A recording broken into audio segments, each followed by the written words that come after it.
że to jest taki najlepszy kanał, jeśli chodzi o zjawisko jasnowidzenia. E, Jasnowidzenie, jeśli chodzi jakby na internecie, takim dostępnym dla ludzi, można sobie obejrzeć jakby te wszystkie przepowiednie i zanalizować jakby i sprawdzić, czy one są jakby udowodnione, czy one się sprawdzają, czy one faktycznie jakby mają miejsce. I dlatego tak często właśnie powtarzam, że to jest taki najlepszy kanał pod tym względem właśnie, że to jest taka największa liczba przekazanych Państwu publicznie przepowiedni, które następnie się sprawdziły.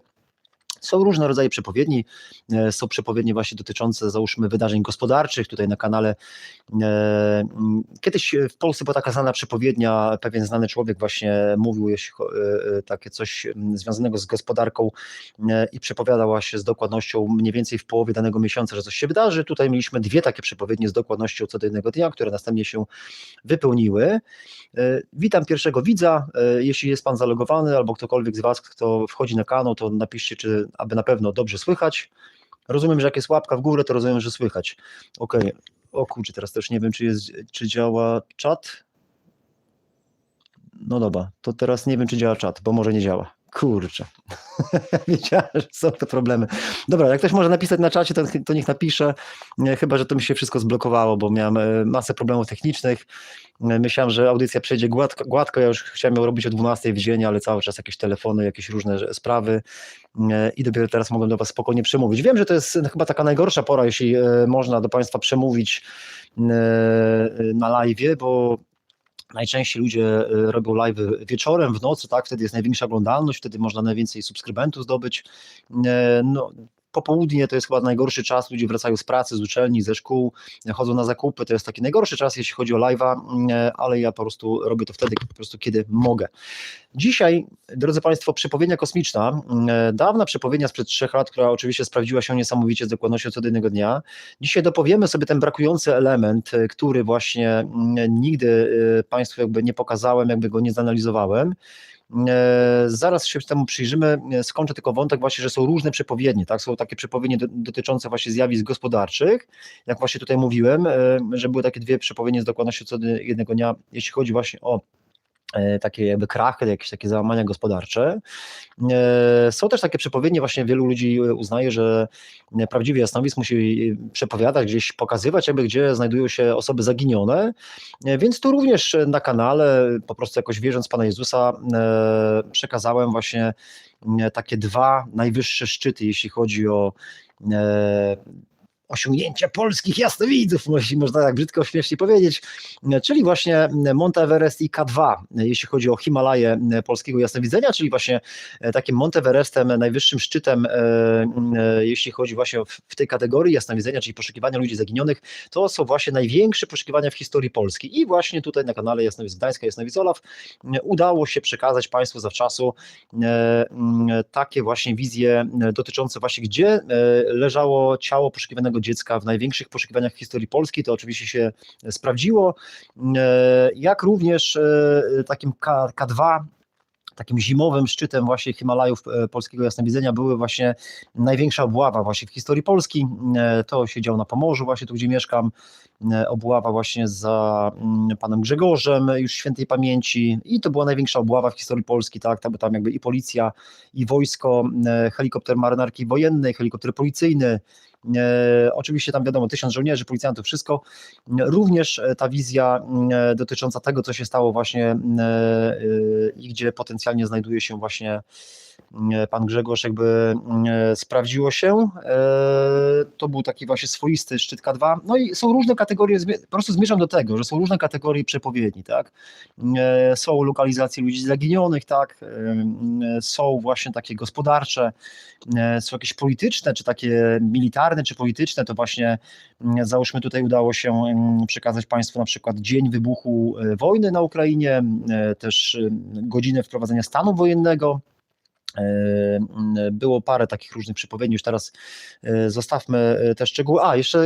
Jeszcze takiej wojny hybrydowej, czyli właśnie była przepowiednia dotycząca właśnie z dokładnością co do jednego dnia, zapowiadająca szturm imigrantów na polską granicę. Dużo było tych przepowiedni, wiele z nich właśnie było z dokładnością co do jednego dnia I jest moim zdaniem takie naprawdę najwyższe pasmo górskie, jeśli chodzi właśnie o jasnowidzenie, jeśli mogę tak się brzydko wyrazić, bo znacie mój pogląd tak, że ja to podchodzę jakby religijnie jakby do tego, tak?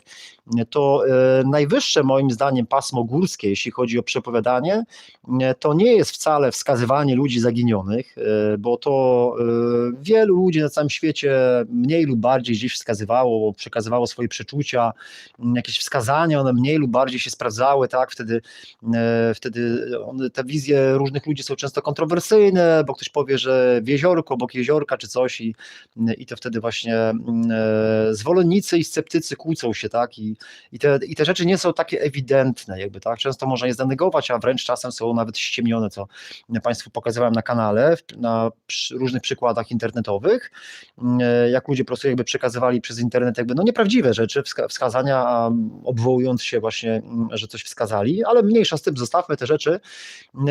I moim zdaniem takim najwyższym pasmem górskim, jeśli chodzi właśnie o to zjawisko jasnowidzenia, nie licząc tego poziomu duchowego, poziom duchowy jest najważniejszy, tak? Tylko teraz chcę Państwu po prostu przekazać tą przepowiednię kosmiczną, tak?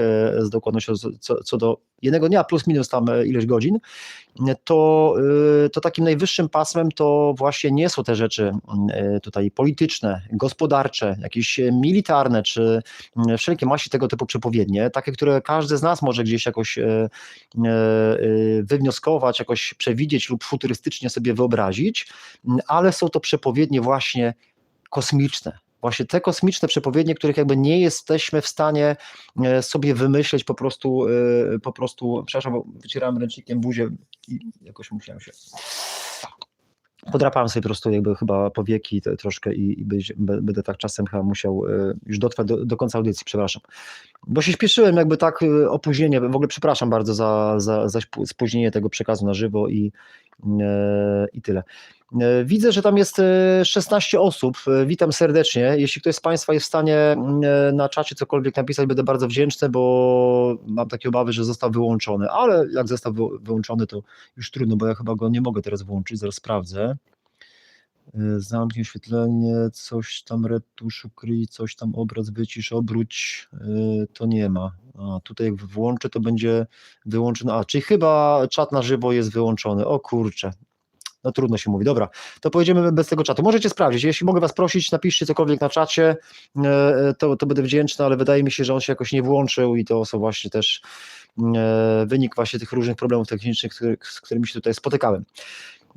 Dobrze, drodzy Państwo, wróćmy do tematu, czyli właśnie przepowiednie kosmiczne, czyli najwyższe pasmo górskie, jeśli chodzi o zjawisko jasnowidzenia. Moim zdaniem najwyższe pasmo górskie i moim zdaniem właśnie Mount Everestem i K2 są inne rzeczy niż tam jakieś poszukiwanie ludzi zaginionych. Choć i w tamtym paśmie górskim dwa najwyższe szczyty zostały jakby na chwałę Pana Boga zdobyte, a w zasadzie tak naprawdę dzięki Panu Bogu, bo to ja upatruję to zjawisko jako natchnienie po prostu Ducha Świętego, to tutaj, drodzy Państwo, właśnie te przepowiednie kosmiczne, one są o tyle wyjątkowe właśnie, że nie możemy tego wywnioskować, tak? Po prostu jeżeli leci tam jakaś skała z kosmosu, jeżeli ja nie mam w oczach jakichś po prostu specjalnych urządzeń, tak? Czy jakichś ekstra zmysłów, czy czegokolwiek, tylko po prostu na podstawie natchnienia Bożego staram się przekazać, nie zawsze to dobrze wychodzi, ale czasem udaje się Państwu przekazać właśnie to przeczucie, to natchnienie i ono się następnie wypełnia, to widać ewidentnie, że to jest jakiś przekaz natchniony i właśnie takie przepowiednie są moim zdaniem numerem 1, tak? Bo tego sobie nie możemy wyobrazić, że nie wiem, sytuacja teraz w Europie eskaluje, szczególnie w Europie Środkowo-Wschodniej, już mniejsza kto eskaluje tę sytuację, tak? Bo różni ludzie mają różne swoje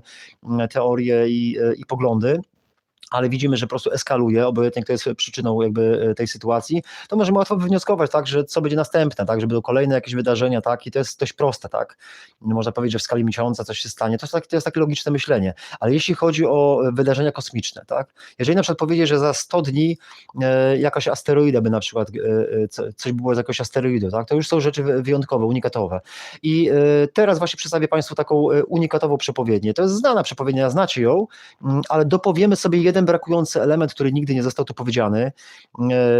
Wielu z Państwa jest nowymi widzami kanału i nie orientuje się, więc zaraz sobie prześledzimy ścieżkę do tej przepowiedni.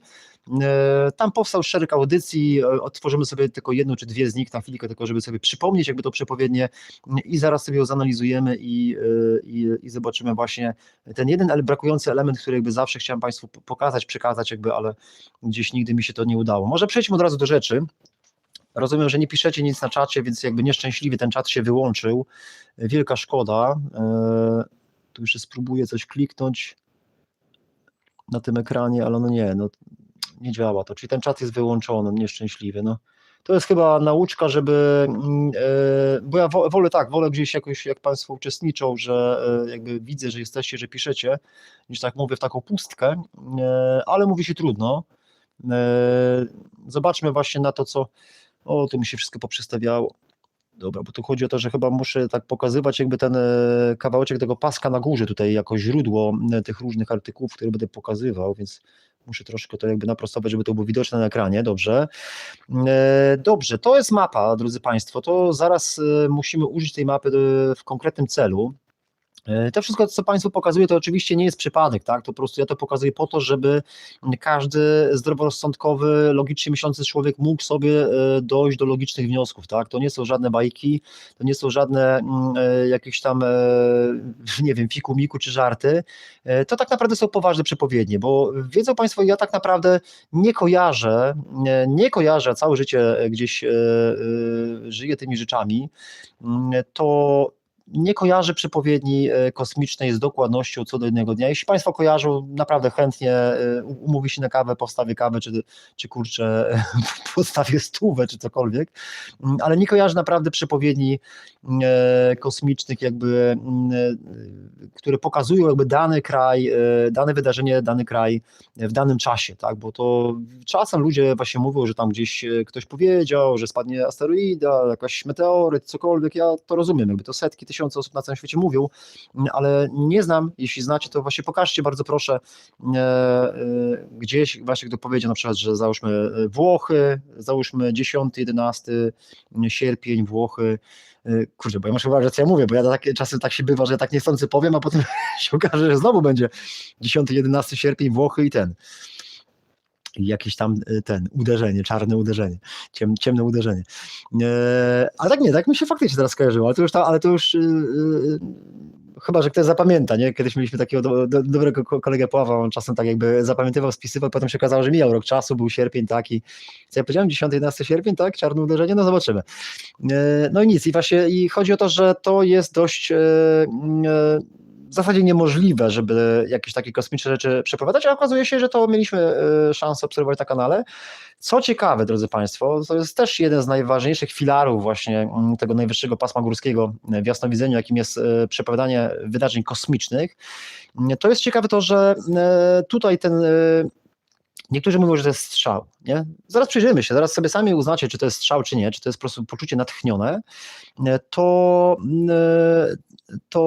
proszę zwrócić uwagę, że nawet jeżeli ktoś uznaje, że to jest strzał, tak, że weźmiemy tutaj weźmiemy tą tablicę, że strzelamy, tak, weźmiemy tą mapę świata, tak, i wybierzemy sobie jakiś kraj, nie wiem, Rumunię, Austrię, czy jakiś dany konkretny kraj, tak, i sobie strzelimy, tak, że na dany kraj, w danym obszarze, w danym dniu coś się wydarzy w związku z kosmosem, na przykład spadnie meteoryt, tak, albo gdzieś otrze się atmosferę meteoryt, albo wybuchnie w atmosferze jakiś meteoryt, jak kiedyś właśnie w Czelebińsku, tak, czy inaczej w Czebrakulu, tam gdzie Sławek Kraszenikow żył, to i tak jest, ten strzał jest bardzo trudny do osiągnięcia, to jest jedno. Zaraz sobie w ogóle statystycznie prześledzimy na sam koniec, jak to wygląda, ale proszę zwrócić uwagę, że z tego, co obserwowałem właśnie działalność na kanale Jasnowic Gdańska, Jasnowic Olaw, ten strzał z tym meteorytem, to był pierwszy strzał, jaki został wygenerowany, tak? Pierwszy i od razu trafiony w dziesiątkę, nie?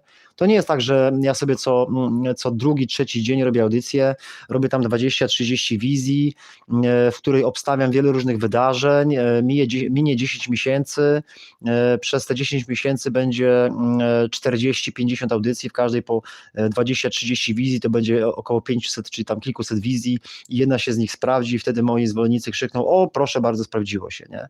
Tylko tutaj była sytuacja sytuacja 3 lata temu, że to był pierwszy strzał i od razu trafiony, tak? To było niesamowite, to było naprawdę jakby pod wpływem Bożego natchnienia, bo my tego, ja tam kiedyś pamiętam z kolegą Pawłem, my tego nawet na początku nie zauważyliśmy, tak? Dopiero później właśnie po jakimś czasie patrzymy, czy to chyba nawet kolega Paweł dojrzał, że ale patrz, to przecież tutaj jest perła, przecież to jest perła, przecież to jest niesamowita przypowieść, która się sprawdziła właśnie. I tą perłę sobie właśnie teraz obejrzyjmy ze wszystkich stron, no prawie ze wszystkich, bo tam jest parę takich tematów, których już dzisiaj nie poruszymy lub może wieczorem, w nocy zrobię jakiś drugi przekaz na żywo dla Państwa.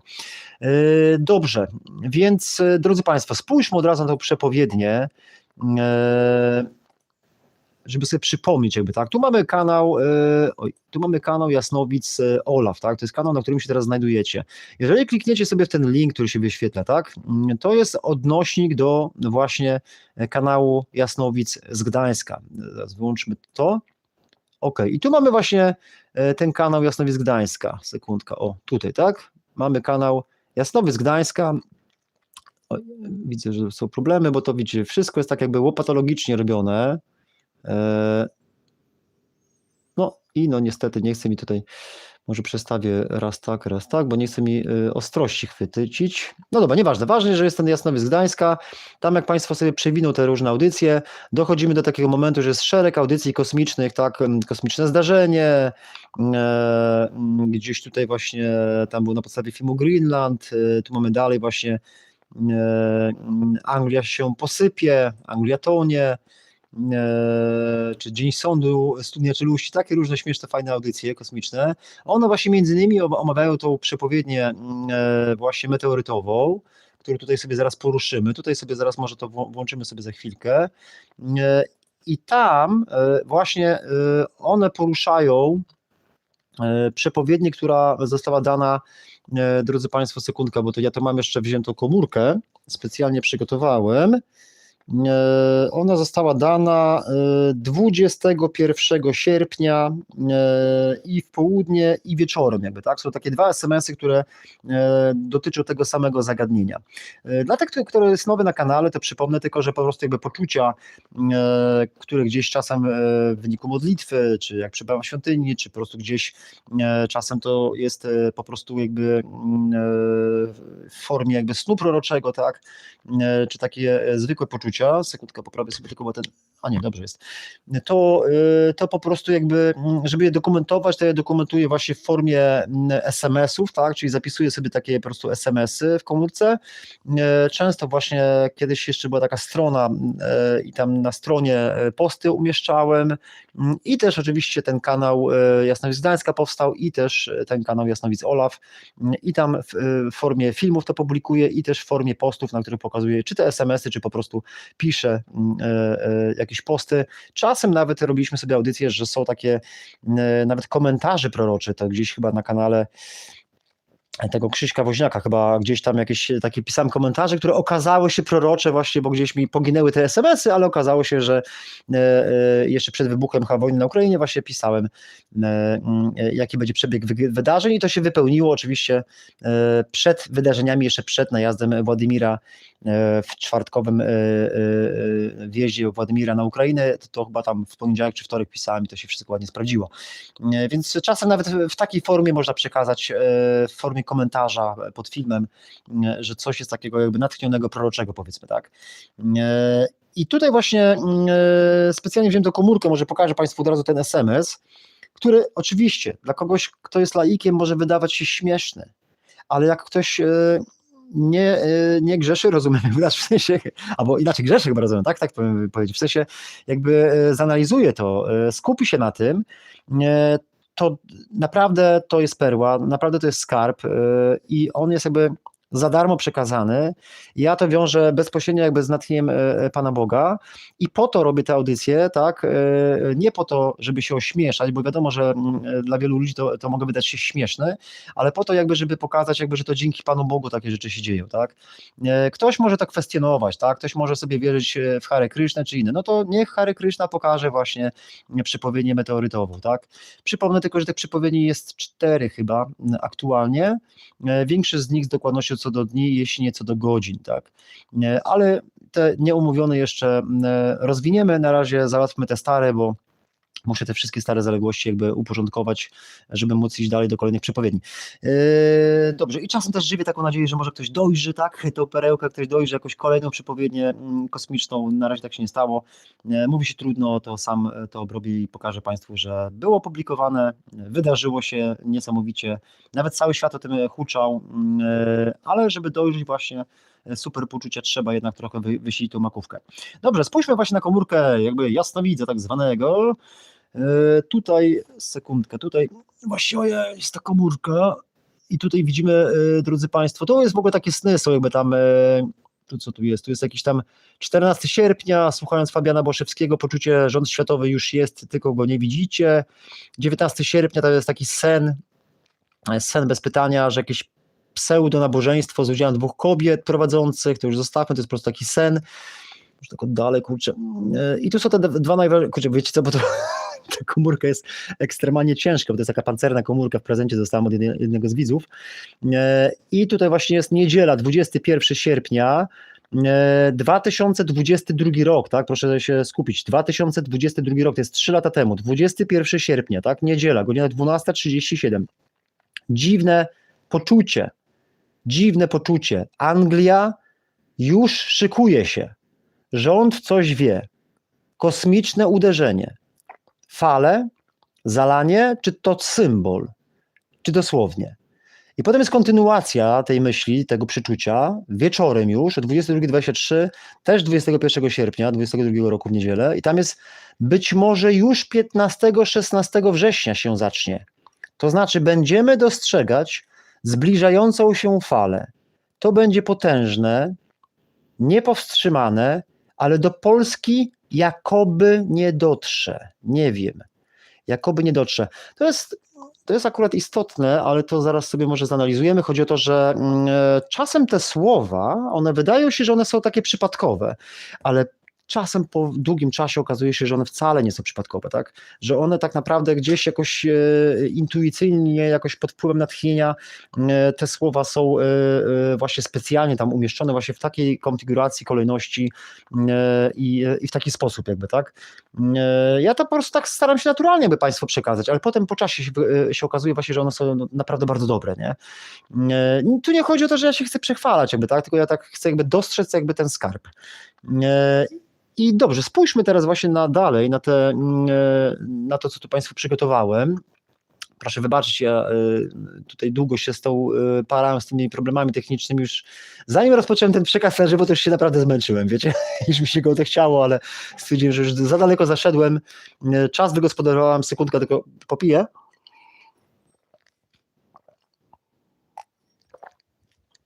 Jeszcze nieszczęśliwie właśnie Państwo nie mogą uczestniczyć, a to miała być taka moja naprawdę jedna z ulubieńszych audycji właśnie, żeby było widać źródło. Znaczy to jest akurat moje źródło, ale w sensie z mojego kanału, ale tam są też urywki, coś tam i ten. Dobrze, i teraz, oj kurczę, jednak źle to widać, no kurczę. Bo on się jakoś wygina, nie? Jakby ten statyw. O ludź. Dobra, teraz jakoś mniej więcej widać ten ekran, ten. Dobrze, drodzy Państwo, może zaraz, bo co ja tu przygotowałem? To jest Anglia się posypie. To jest po prostu jedna z tych audycji na kanale właśnie Jasnowic z Gdańska. Jedna z tych audycji właśnie, o tu jest nawet, tak, rząd coś wie, kosmiczne uderzenie, odcinek 5, nie? No może też sobie pyknijmy, tak z ciekawości. A tak na chwilkę tylko, bo ja tam coś innego przygotowałem.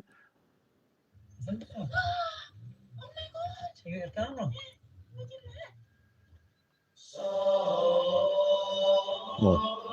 Ostra jazda.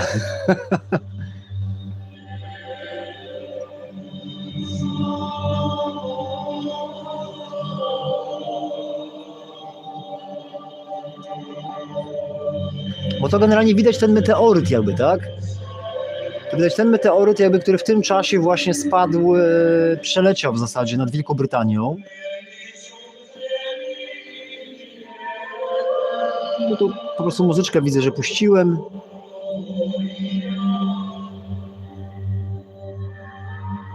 Dobra, to już zobaczmy ten kawałeczek.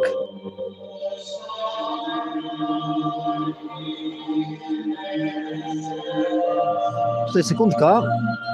Tu można zwrócić uwagę, to akurat znikło, bo tam jest jakby data 21:59 chyba i to jest 14 września. Co prawda w SMS-ie było powiedziane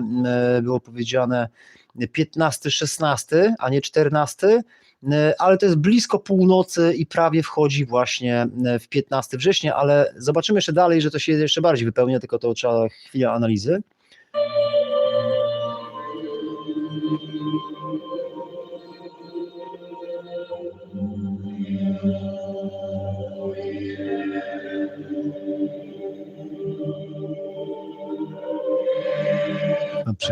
Przewijmy to troszkę.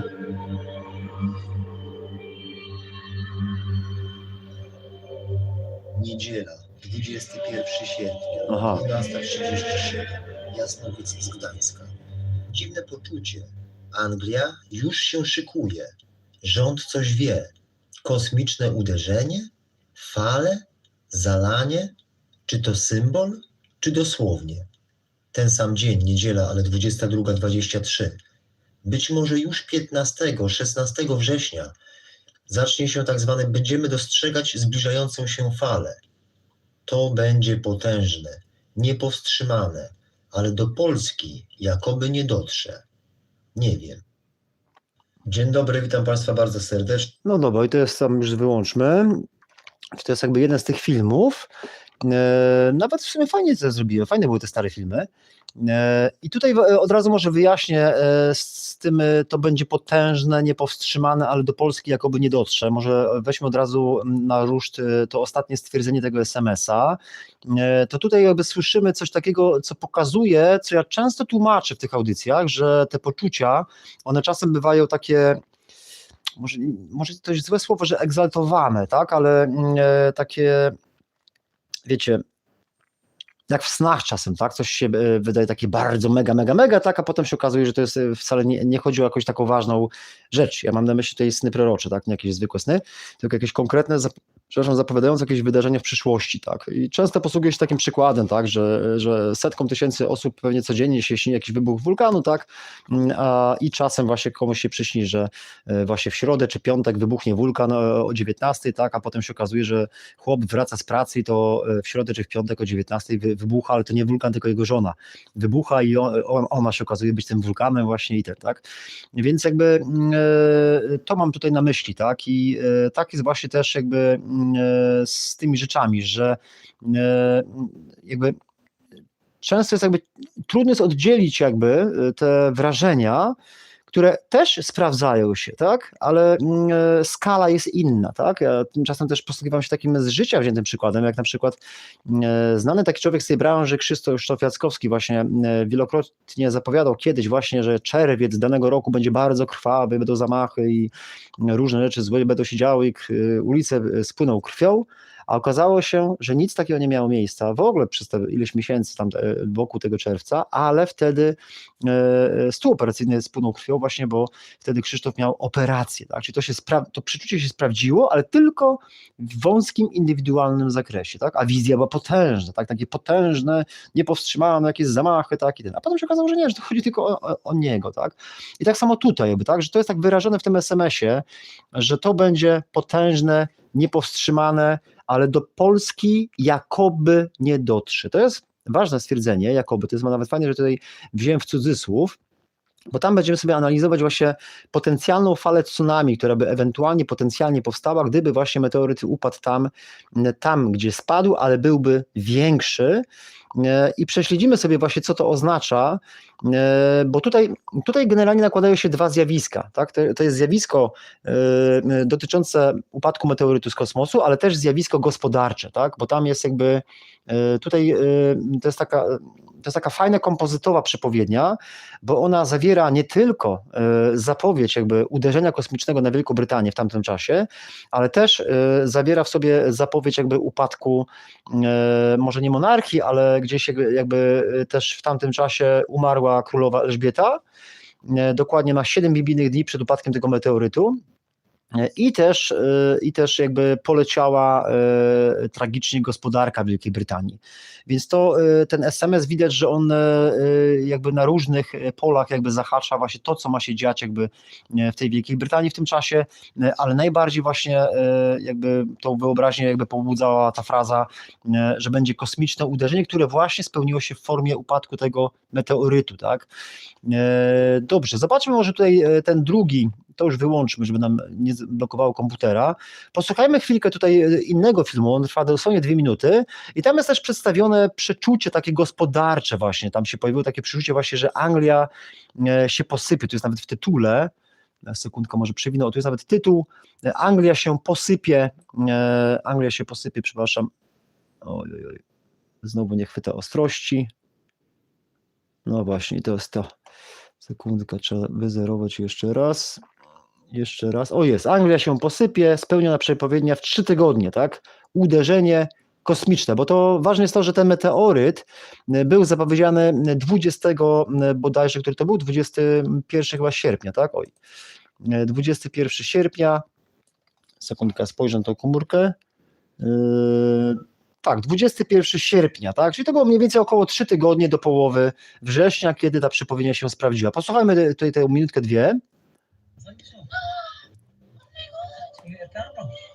Portal Wykop.pl.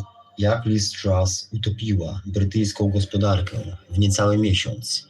Na podstawie artykułu z The Guardian.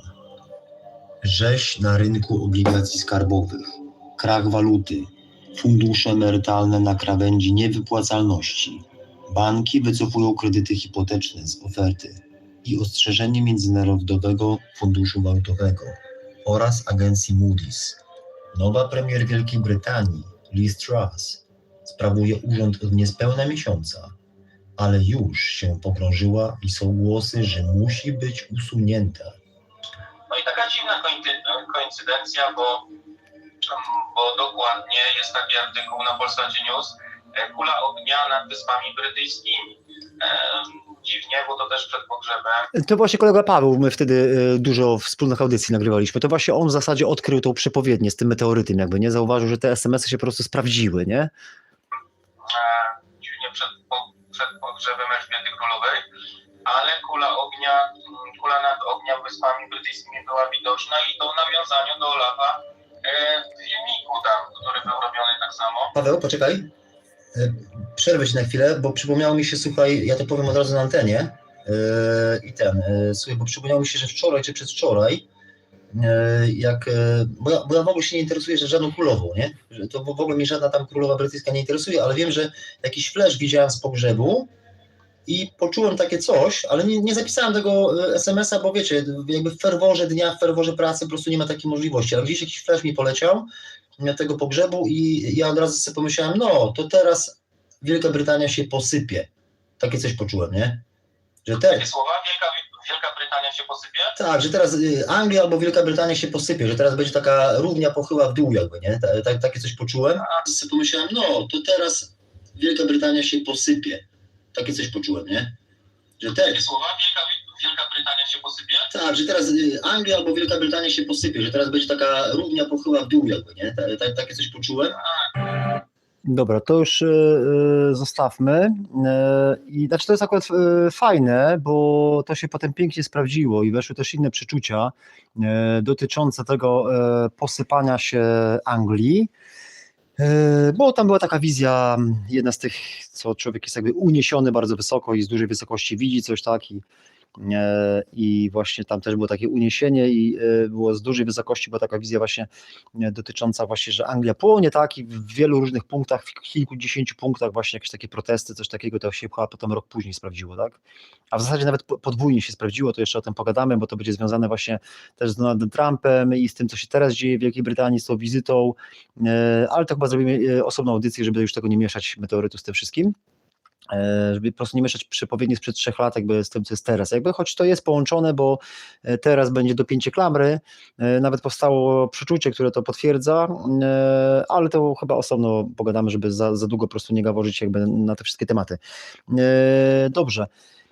Więc Anglia się posypie i tam jak widzieliśmy, ta Premier Liz Truss, ona tam była 30 parę dni na stołku i spadła z tego stołka po prostu, bo Anglia się wtedy posypała, a pamiętajmy, że to przeczucie mówiło w sierpniu, tak, że rząd coś wie, tak, że rząd się szykuje, tak, i że właśnie dojdzie ta fala i że do Polski jakoby nie dotrze. I to ja to upatruję w ten sposób, jakby, że tu może byłaby ewentualna fala jakiegoś załamania gospodarczego, które ostatecznie jakby do Polski jakby nie doszło, tak.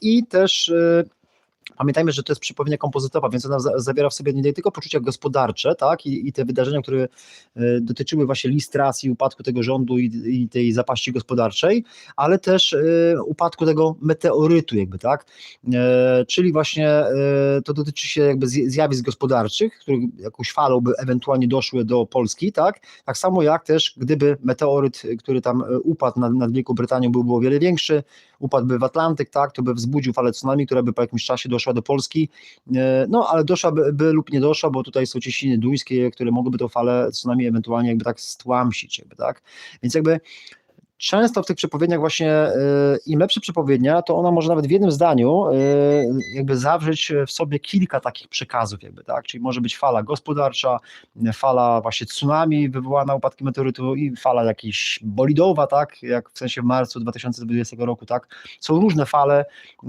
więc jeżeli by weszły 3 fale jednocześnie, to już byłaby doskonała przepowiednia jakby, tak. Dobrze, zobaczmy teraz dalej, co tu Państwu przygotowałem. Żeby za dużo tutaj tego, to może już wyłączmy, czy co tu jeszcze było? Chyba tylko muzyczka i jak tam ten meteoryt sobie leci.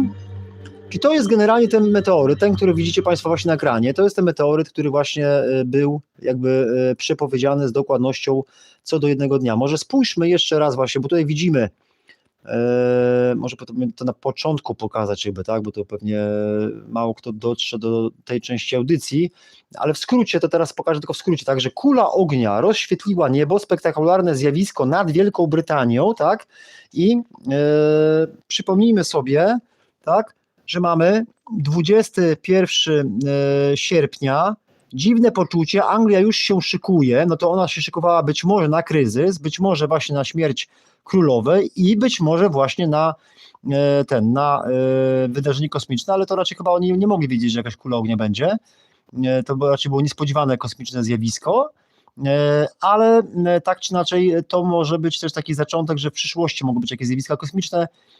Ja kiedyś w audycjach mówiłem, że najważniejsze w tych zjawiskach jest to, że oni nam tego nie powiedzą za bardzo, nie? Zawczasu, żebyśmy mogli się przygotować. Tak jest moje zdanie. I tu mamy właśnie dziwne poczucie, Anglia się już szykuje, że coś wie, kosmiczne uderzenie, to jest słowo kluczowe, kosmiczne uderzenie, tak? I mamy, że być może 15-16 września zacznie się, znaczy będziemy dostrzegać zbliżającą się falę, tak? I teraz, drodzy Państwo, czyli mamy 15-16, mamy Anglia, tak? Tu jest specjalnie zaznaczone, tak? Anglia, kosmiczne uderzenie 15-16, tak? 2022 roku i tu mamy Anglia, tak? Mamy kosmiczne uderzenie i mamy wszystkie, tu jest akurat artykuł z 16, sekundka, bo to źle pokazuje, tu jest data z lewej strony, to jest akurat artykuł z 16, ale większość tych artykułów była 15, widzicie, tu jest 15 września, tak, 2022 roku, ale tam są kolejne artykuły i one właśnie, większość z nich jest właśnie 15 właśnie września, a sama kula ognia, ten jaskrawy zielony meteor, który rozświetlił niebo nad Wielką Brytanią, to sama ta kula ognia miała miejsce tuż przed północą o 22, a o 23 czasu polskiego właśnie tuż przed północą właśnie 14, tak? I zaraz zaistniał 15 września, tak? I w tamtym SMS-ie mieliście właśnie 15-16 września, Anglia, kosmiczne uderzenie. Tutaj kiedyś były dyskusje właśnie, że ale przecież ten meteoryt nie spadł, ale tu w tym SMS-ie, w tym przeczuciu nie jest powiedziane, że meteoryt spadnie na Wielką Brytanię, tylko jest napisane Anglia, kosmiczne uderzenie, czyli że nad Anglią, nad Wielką Brytanią będzie kosmiczne uderzenie, tak? I tak tutaj właśnie czytamy, tak? mamy 15 września, jaskrawy zielony meteor rozświetlił niebo nad Wielką Brytanią, tak? On w ogóle był dość niesamowity, wyjątkowy, zaraz sobie może o nim chwilę poczytamy. Generalnie najważniejsze jest to, że tam jakby bardzo dużo osób to zarejestrowało. Mamy tutaj, mimo późnej pory, do Amerykańskiego Towarzystwa Meteorowego napłynęło ponad 1000 zgłoszeń, w tym zbiór zdjęć i filmów z błyskawicy, w sensie jakby z tego meteorytu. Dziesiątki zgłoszeń i filmów pojawiły się również na Twitterze, jak widać poniżej z kamer samochodowych, kamer dzwonkowych i telefonów komórkowych, jakby tak. Nadlatujący meteor lub raczej grupa kosmicznych śmieci, jak twierdzą niektórzy eksperci, rozbił się między Szkocją a Irlandią Północną w miejscu widocznym z większości części Zjednoczonego Królestwa. To zostawmy, bo to jest akurat, musiał być dość świeży artykuł, dlatego że tam już była analiza później na bardziej poważnych stronach, to już wyłączmy. Po prostu była analiza, drodzy Państwo, że oni zanalizowali, że to na 100% nie były żadne kosmiczne śmieci, tylko to był jakby nieprzewidziany meteoryt, nieprzewidziany gość z kosmosu, który po prostu jakby wleciał w atmosferę i przyleciał nad całą Wielką Brytanią i za Wielką Brytanią wpadł do północnego Atlantyku. Zobaczmy dalej. Sekundka. To jest mapka, tu zobaczmy właśnie na te doniesienia tu mamy właśnie kula ognia rozświetliła niebo, spektakularne zjawisko nad Wielką Brytanią, niebo nad Szkocją, północną częścią Anglii i północną Irlandią rozświetliła tajemnicza kula ognia, tak? Tajemnicza ognista kula. Kilkaset raportów dotyczących tego zjawiska, niezwykłego zjawiska trafiło do brytyjskiej sieci meteorologicznej. Wszystko to miało miejsce w nocy ze środy na czwartek, tak? Czyli właśnie z 14 na 15 września roku właśnie 2022. No tam było 1000 raportów, wtedy jest z kolei 800 raportów. To już tam przejdźmy to wszystko. To jest, mi się podoba właśnie, że i Szkocja, i Anglia, i Irlandia, czyli de facto ta kula wprost pocisnęła przez jakby środek Wielkiej Brytanii, jakby tak, że niesamowicie, bo to na jednych mapkach jest właśnie tutaj końcówka, w którą stronę tam zaraz spadła za tą wyspą, 100 km, a na innych mapkach jest z kolei, że ona tutaj leciała, tak, więc ona generalnie, przepraszam, bo tu się zamazało, właśnie, bo ja mówię, a nie patrzę na ekran, wybaczcie, kurczę, bo coś tutaj nie chwyta tej ostrości, wiecie? No teraz coś chwyciło, dobra. No i tyle, i to tak pokazuje właśnie, że że ta mapka właśnie pokazuje właśnie, że tutaj oni tu pokazują, ale na innych rysunkach tu na dole jest ta strzałka, więc generalnie ten meteoryt leciał przez całą Wielką Brytanię, bo przez większość Wielkiej Brytanii, jeszcze zahaczając właśnie po Irlandię Północną, żeby było widoczne właśnie i z Walii, i z Anglii tej głównej, i ze Szkocji, i z północnej Irlandii, czyli de facto centralnie przez środek Wielka Brytania, dokładnie tak jak sama Wielka Brytania jest tak lekko pod skosem, zauważcie. Sama Wielka Brytania jest lekko pod skosem w kierunku północno-zachodnim i ten meteoryt również centralnie właśnie w kierunku północno-zachodnim. Co ciekawe, to był taki czas, że ja robiłem dużo takich audycji właśnie i tam nawet chyba wspominałem ten film Greenland o właśnie takiej małej apokalipsie właśnie związanej z asteroidami.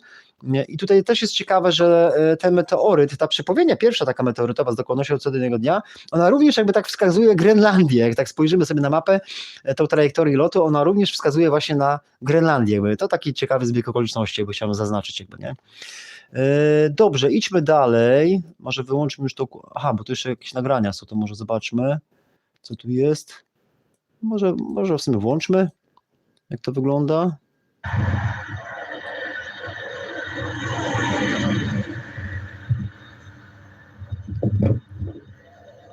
Dobra, tu jest jedno nagranie, a to może spójrzmy na takie oryginalne nagrania. A to już jest koniec. Dobra, no to jedno nagranie to już wyłączmy. To jest ta mapka, bardzo dobra, bo ona pokazuje właśnie trajektorię lotu. Aha, ale zobaczmy tutaj właśnie, bo to jest dobry opis, mi się przypomniało, sekundka, o tutaj właśnie. Czytamy właśnie niekosmiczny śmieć, sekundka. O kurczę, mi to zasłania ekran komórki, wiecie, nie wiem, czy wy to dobrze widzicie. Dobra, nie kosmiczny śmieć, ale prawdziwy meteoroid pochodzący z wewnętrznego pasa asteroid, tak? To imponujące wydarzenie było związane z wejściem w atmosferę meteoroidu pochodzącego z wewnętrznego części pasa asteroid między Marsem a Jowiszem, tak? Zgodnie z analizą UK Meteor Network, obiekt wszedł w atmosferę z prędkością 14 kilometrów, albo 14 tysięcy metrów, albo 14 kilometrów na sekundę, tak? No to kurczę, jak z Gdańska tam gdzieś do Krakowa 500 kilometrów, tak? No to do Krakowa i z powrotem to jest 1000 kilometrów i tak 14 razy, a on to w sekundę robił, nie? Która jest zdecydowanie za duża, ta prędkość w sensie, ona jest za duża dla śmieci kosmicznych, tak? Dla satelit lub stopnia, czy jakiś szczątek rakiety nośnej, tak? W połączeniu z nachyleniem ścieżki, tak, jaką on prezentował tym lotem, która nie jest kompatybilna ze zwykłymi startami, definitywnie to wyklucza, przepraszam, ja tak zmieniam jakby, bo tu może ktoś czytać i to inaczej, ale ja zmieniam, bo to jest po prostu tylko tłumaczenie, ono nie jest doskonałe, tak? Definitywnie wyklucza to możliwość obiektu stworzonego przez człowieka, tak? Czyli jest to niemożliwe, że to jest obiekt stworzony przez człowieka i dowodzi jego pozaziemskiej natury, tak? To jest istotne, że dowodzi jego pozaziemskiej natury, bo to znaczy się, że to przeczucie, tak? Które miesiąc wcześniej w sierpniu zapowiadało, że Wielka Brytania, kosmiczne uderzenie, tak, 15-16 będziemy widzieć jakby, tak, to nie było coś, co można było sobie wywnioskować, że załóżmy, nie wiem, oglądamy sobie jakieś ruchy rakiet Ilona Muska i wiemy, kiedy one tam będą spadać i wtedy sobie powiemy tam, że gdzieś coś spadnie, tak, to jest kompletnie coś innego, tak. Tutaj było po prostu czysto jakby z kosmosu od Pana Boga przeczucie, tak? Jakieś takie dziwne, niezrozumiałe, jakieś w zasadzie abstrakcyjne, trochę śmieszne, zabawne dla niektórych jakby tak, a okazało się, że ono się doskonale sprawdziło, tak? Dobra, idźmy dalej, żebym się znowu nie rozgadał jakby, tak, chociaż niektórzy lubią, tak, bo to są takie głosy, że niektórzy lubią sobie właśnie tam gdzieś posiedzieć, pojeździć samochodem i posłuchać właśnie takich różnych alternatywnych właśnie audycji. Dobrze, to tutaj jest, mamy właśnie, że pozostaje jasne na ścieżce, w sensie on pozostawał jasny, czyli świecił się, leciał na ścieżce o długości prawie 300 kilometrów, co wyjaśnia bardzo długą, widoczną ścieżkę, czyli pewnie tą smugę,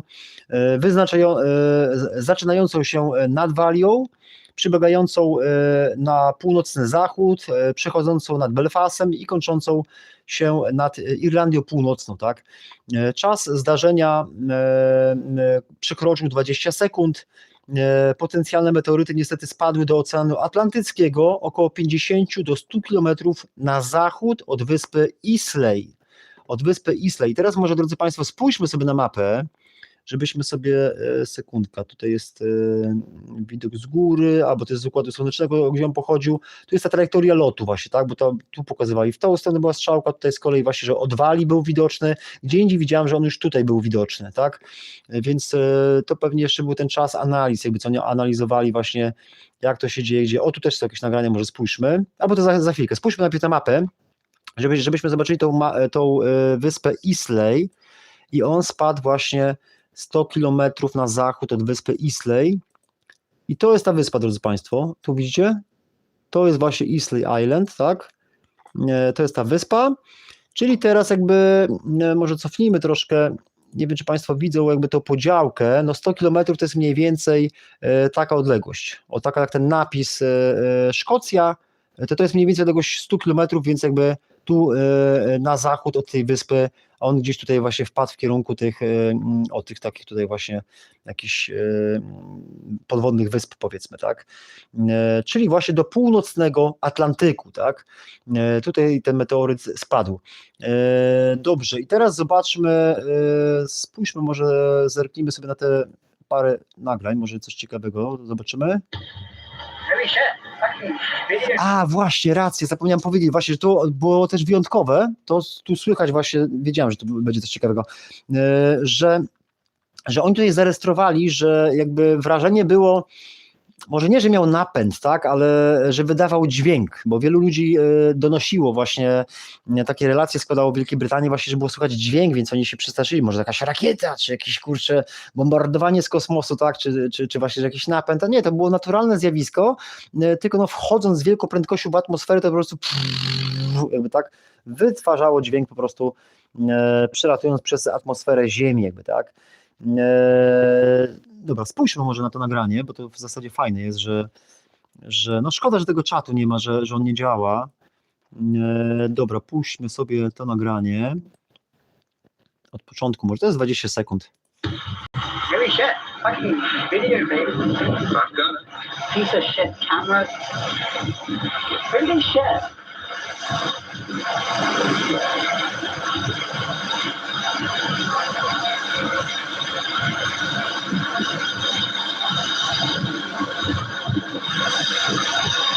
Ten dźwięk szczególnie robi wrażenie. Kurczę, szkoda, że że nie widać, czy to jest za głośno, bo to tak następny raz nie będę chyba ustawiał tych audycji takich, że one są zaplanowane, nie? Tylko będę po prostu zrobił z nienacka. Bo nie możecie jakby skonfrontować, nie możecie powiedzieć, czy tutaj za głośno to ustawiłem, czy za cicho, bo mam wrażenie, że to jest chyba za głośno. Dobra. Zobaczmy, może tutaj będzie coś dalej. No fajne, bo to tak pokazuje ten dźwięk właśnie. Widać, że ci ludzie są pod wrażeniem, tak? Że to jakieś takie psychologiczne wrażenie zrobiło właśnie na tych ludziach, ten dźwięk tego meteorytu. O, to mi się podobało w sensie, że on jest zielony, nie? To mi się wtedy tak kojarzyło z tym, nie? Z bolidem 19, nie? Że zielony trochę jak ten, nie? Dobra, tutaj co jest? Zobaczmy. What the fuck is that?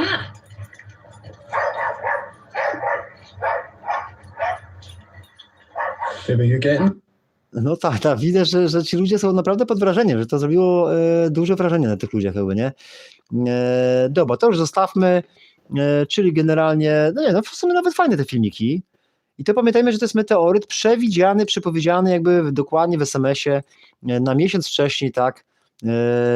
I tu jest istotne też na Wielką Brytanię. Właśnie, drodzy Państwo, może zobaczmy, o co chodzi z tą Wielką Brytanią, bo niektórzy czasem sceptycy chcą to negować, a to jest wyjątkowa przepowiednia. Sekundka, muszę teraz znowu wziąć, przełożyć, żeby to przeskoczyło i dobra, dziękuję w ogóle za każdą łapkę w górę. Rozumiem, że widzów jest 10, łapek jest 20, tak? Czyli 2 razy więcej łapek niż widzów, więc rozumiem, że łapki są tak jakby, to jest taka oznaka jakby zaufania, tak? Ale że Państwo kiedyś w przyszłości sobie to ewentualnie odsłuchają, czy potraktują to po prostu jako takiej dokumentacja właśnie tych zjawisk jakby jasnowidzenia, co też jest między innymi misją kanału oprócz samego nawracania. Dobrze, to teraz, drodzy Państwo, właśnie o co chodzi z Wielką Brytanią? O co chodzi właśnie, że jakby przepowiednia dotyczyła właśnie, że kosmiczne uderzenie Anglia, tak, już się szykuje, czyli niecały miesiąc wcześniej przepowiednia właśnie zapowiada upadek meteorytu.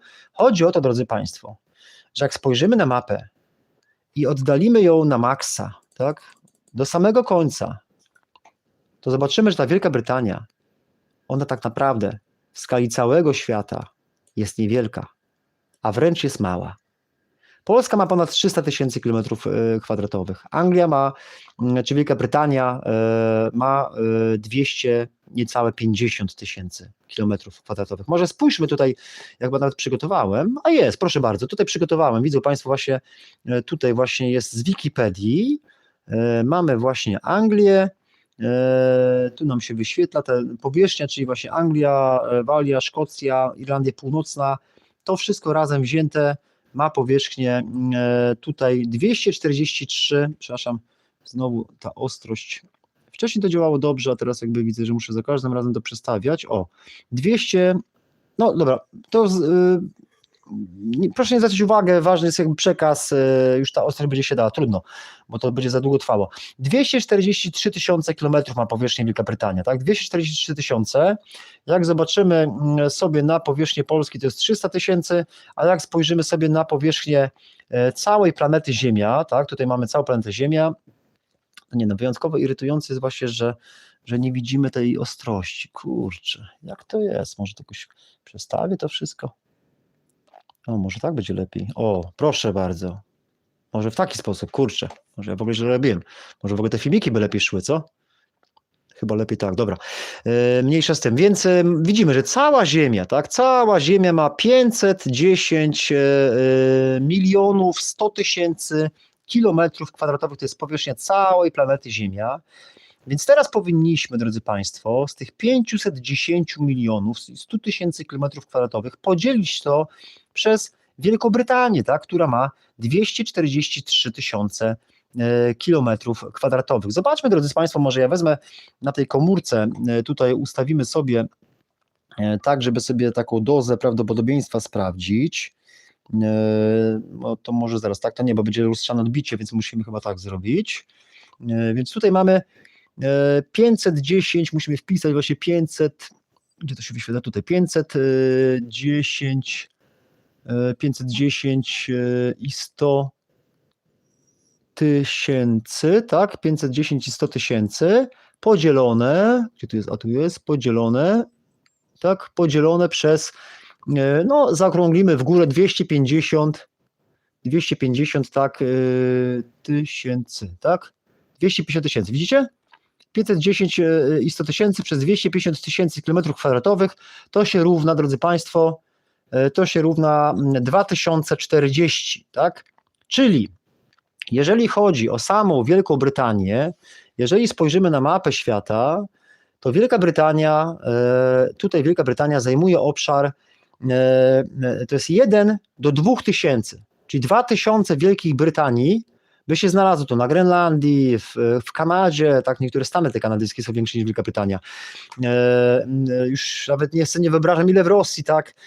Podejrzewam, że pewnie Szwecja to zabiera 2 takie Wielkie Brytanie, Finlandia, tak, Afryka, jakby wszystkie powierzchnie oceanów, mórz wszystkich, Ocean Atlantycki, Indyjski, Ocean Spokojny, który przecież jest ogromny, potężny jakby, tak. To wszystko to są powierzchnie, jakbyśmy tutaj wszędzie brali Wielką Brytanię, to są dane obszary, które byśmy obstawiali na tej wielkiej tablicy, na tej wielkiej tarczy, jeżeli byśmy chcieli sobie strzelić, że w danym obszarze, w danym czasie nastąpi kosmiczne uderzenie. To jest wręcz niemożliwe, drodzy Państwo, tak? Ale udało się i to tylko dzięki Bożemu natchnieniu właśnie, tak? Wielka Brytania, rząd coś wie, kosmiczne uderzenie, tak? Już 15-16 będziemy dostrzegać zbliżającą się falę i te wszystkie specyfikacje tej przepowiedni, one jakby usadzają ją w tej rzeczywistości, że ona się doskonale spełnia, bo to jest, trzeba tutaj nadmienić właśnie, że tutaj się spełnia więcej elementów, tak? Jest w nocy z 14 na 15 jest kosmiczne uderzenie, tuż przed północą. 15-16 pojawia się szereg artykułów i filmów też w telewizji, bo w wiadomościach był pokazywany ten meteoryt, więc spełnia się to kosmiczne uderzenie, tak? Czyli jakaś nieplanowana skała z kosmosu, niepostrzeżenie, przez nikogo niedostrzeżona, nagle wali nad Wielką Brytanią. Kosmiczne uderzenie to znaczy się, że to jest uderzenie w atmosferę, to wcale nie znaczy się, że meteor ma spaść na Anglię czy Wielką Brytanię, ale on przeleciał totalnie wzdłuż całej Wielkiej Brytanii, idealnie. Jakby można by byłoby tak powiedzieć, że jakoś tak przeleciał i nastraszył całą ludność Wielkiej Brytanii, to spadł do Oceanu Atlantyckiego. I tam też było to, że Anglia się posypie, czyli to przeczucie takie gospodarcze, więc widać, że one są wszystkie kompatybilne, tak? Więc to nie jest taki strzał, tylko że o tam gdzieś będzie skała i ten, tak? Tylko jest i czas, i miejsce, i też jakby całe okoliczności jakby, tak? Plus jeszcze sam meteoryt niesamowicie się wpisał w wydarzenia, które miały wtedy miejsce w Wielkiej Brytanii, czyli właśnie śmierć i pogrzeb królowej brytyjskiej, tak?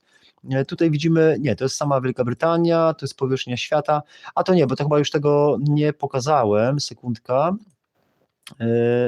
a nie, sekundka, bo to jest w tych screenach, o tutaj, tu jest w tych screenach, sekundka, to chyba specjalnie, no i znowu nie ma tego ostrości.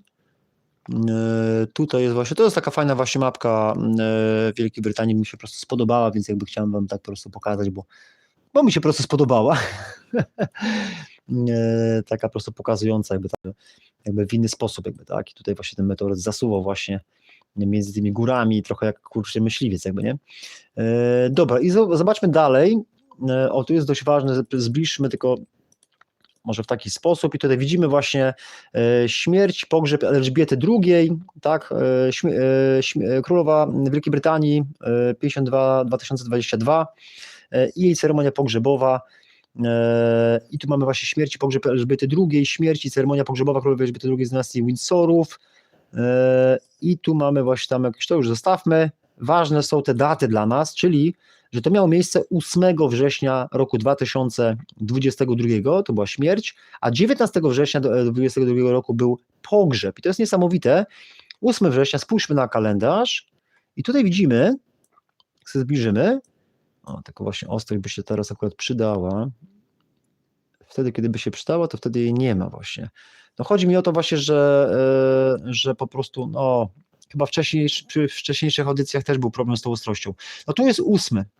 Tu jest 8 i tutaj chciałem jakby zaznaczyć właśnie, że królowa odeszła 8 września w czwartek i dokładnie na 7 biblijnych dni później, 15 właśnie w nocy z 14 na 15, tuż przed północą właśnie 15, przeleciał ten wielki bolid właśnie po brytyjskim niebie, tak? To było takie wyjątkowe, bo tutaj też zaznaczyłem na czerwono, no jest zamazany obraz niestety, może chyba, że coś tu pomanipuluję tym. No, ale no chyba się nie da nic zrobić. Spróbujemy jeszcze. No, się pewnie zaraz zamarzę. Dobra. I tu właśnie jest, specjalnie zaznaczyłem, że tu jest w nocy z 14 na 15 przy północy właśnie przeleciał ten bolid. Przeczucie mówiło, że 15-16, tak, będziemy widzieć jakby być może tą zbliżającą się falę. Tutaj na niebiesko zaznaczyłem tą falę, bo to jeszcze można byłoby osadzić w wydarzeniach gospodarczych. Ja pogubiłem gdzieś były takie wykresy gospodarcze, które też widziały właśnie, że Anglia się już chyba tam sypała, albo będzie się sypała, czy 7 dni później się sypała, już nie pamiętam. To wypełnia te przepowiednie, ale już mniejsze z tym. Tu z kolei jest pogrzeb Elżbiety, czyli właśnie na 5 czy ileś dni później od czasu meteorytu, tak, ale sam meteoryt przyleciał na 7 dni po śmierci właśnie Elżbiety II, królowej angielskiej. Dobrze, i teraz zobaczmy może dalej, tylko teraz to przesunąłem, tak? Sekundkę, dobra, bo się trochę zawinęłem. Dobra, wezmę tylko łyczka, przepraszam. Bo może łyczka wezmę jak coś puścimy, najwyżej w formie przerwy. Ok. To teraz tak, idźmy dalej.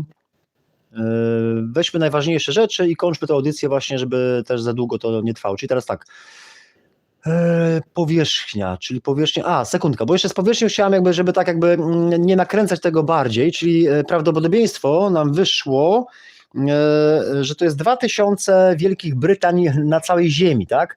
Ale żeby być uczciwym, to jakby meteoryt leciał jakby nad Wielką Brytanią, ale tam trochę nad wodą leciał, tak? Między właśnie Szkocją a Irlandią Północną. Więc zamiast 250 tysięcy kilometrów kwadratowych możemy powiedzieć, że to jest 300 tysięcy kilometrów kwadratowych, tak? Że też jakby woda, tak? Dookoła, tak? Bo on zahaczył trochę wody, trochę lądu, więc jakby rozszerzmy to, tak? Żeby było prawdopodobieństwo większe, więc ja już tutaj tak na szybkiego zrobię.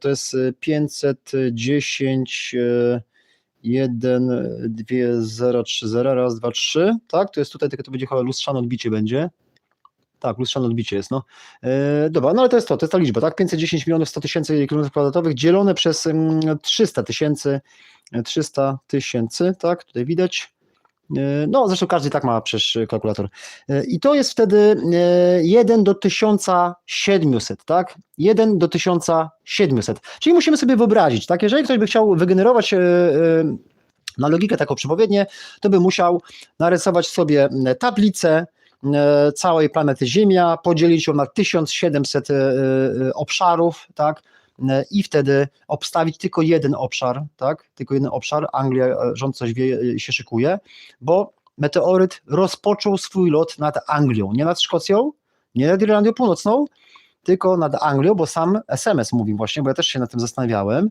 że tu jest napisane dokładnie, że Anglia już się szykuje, tylko to jest chyba to lustrzane odbicie. No chodzi o to, że jest słowo Anglia, tak? Anglia to znaczy się, że nie Wielka Brytania, czyli że meteoryt właśnie wleciał nad obszar konkretnie Anglii, tak? Bo jakby było na przykład Szkocja się szykuje, to byłoby jeszcze konkretniejsze, tak?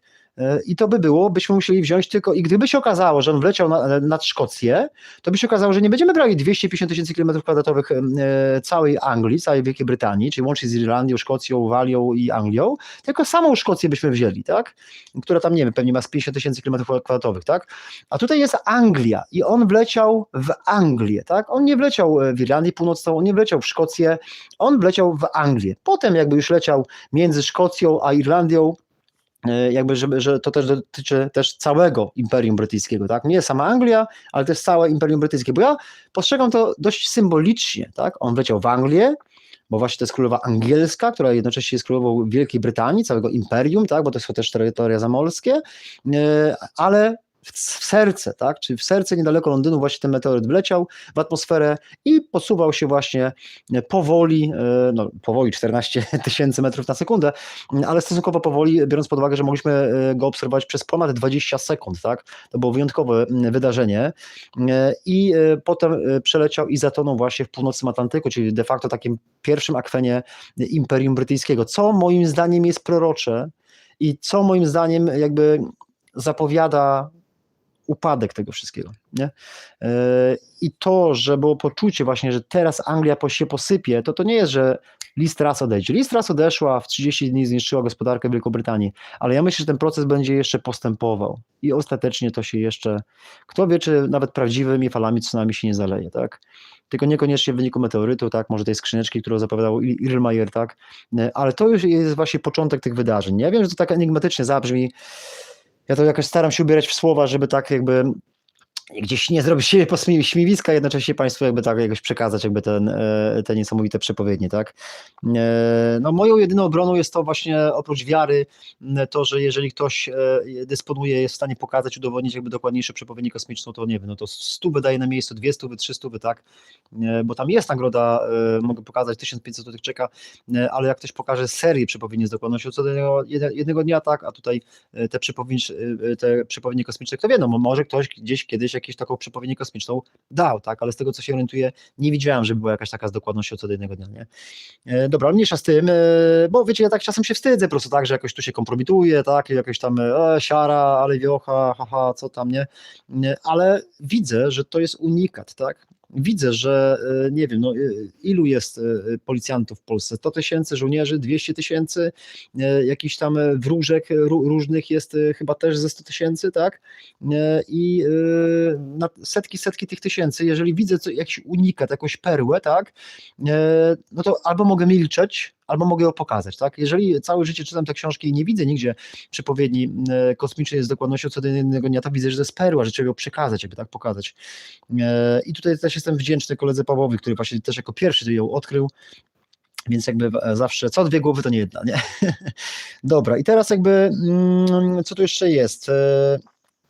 Dobra, zobaczmy, może ja tutaj jak te screeny wezmę, to czyli generalnie właśnie jak weźmiemy powierzchnię świata, powierzchnię Wielkiej Brytanii i weźmiemy mapę, to widzimy, że to jest 1700 obszarów, które można byłoby obstawić jednego dnia, bo już innego dnia to trzeba kolejne strzały. Trzeba pamiętać, że to był pierwszy strzał w życiu, jeśli chodzi właśnie o przepowiednię kosmiczną i od razu trafiony w 10. No to takie rzeczy to się nie zdarzają, jakby, nie? Żeby wyznaczyć i obszar, Anglia się szykuje i właśnie może zbliżmy. Ludzie, słuchajcie, wiecie, ja chyba tak się rozgadałem, że zapomniałem powiedzieć tego najważniejszego, bo to miał być taki prezent na sam koniec. Dobra, to teraz się tym zajmijmy, a potem jeszcze obejrzymy sobie niektóre rzeczy. Dobra, czyli mamy, drodzy Państwo, mamy to trajektorię lotu, bo w ogóle taki jest tytuł audycji, trajektoria lotu.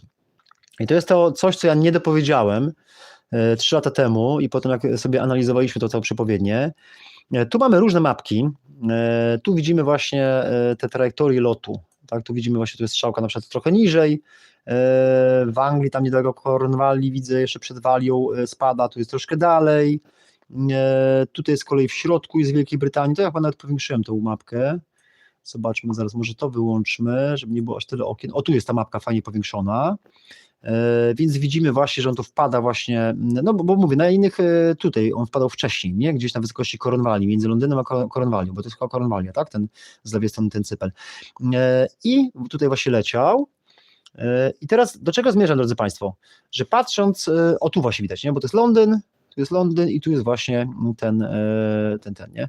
Tu z kolei jest jakby zagłębienie tych wszystkich jakby ludzi, którzy w tym systemie jakby uczestniczą, jakby czy zaobserwowali właśnie te meteoryty. O, tutaj widzę, że niektórzy nawet we Francji widzieli go.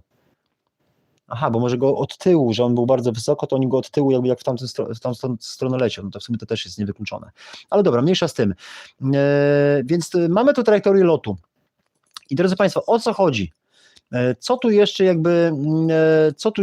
ja chciałem Państwu przekazać a propos tego meteorytu, jeśli chodzi właśnie o trajektorię lotu, że jeśli spojrzymy na te SMS-y, to ja po latach, czy po miesiącach od tamtego zdarzenia, gdzie ta przepowiednia się niesamowicie sprawdziła, ja dopiero zrozumiałem, że tam w tym SMS-ie proroczym jest też zawarta trajektoria lotu. To jest niesamowite, bo sekundka. To jest niesamowite, bo jakże SMS może zawierać trajektorię lotu. Może zobaczmy właśnie, zaraz znowu spojrzymy na tę komórkę, tylko chodzi o to, że dziwne poczucie, Anglia już się szykuje, rząd coś wie, kosmiczne uderzenie, tak, czyli właśnie meteoryt, tak, czy bolid leci, kosmiczne uderzenie, czyli kosmiczne uderzenie następuje, to zdarzenie nastąpiło. To nie musi być uderzenie z kosmosu w Ziemię, tak, tylko kosmiczne uderzenie, czyli nastąpiło kosmiczne uderzenie, bo uderzyło w atmosferę, tak. Mogłoby spaść, mogłoby nie spać, ono spadło, ale przelatując nad całą Wielką Brytanią spadło do wody za Wielką Brytanią. Fale. Słowo klucz.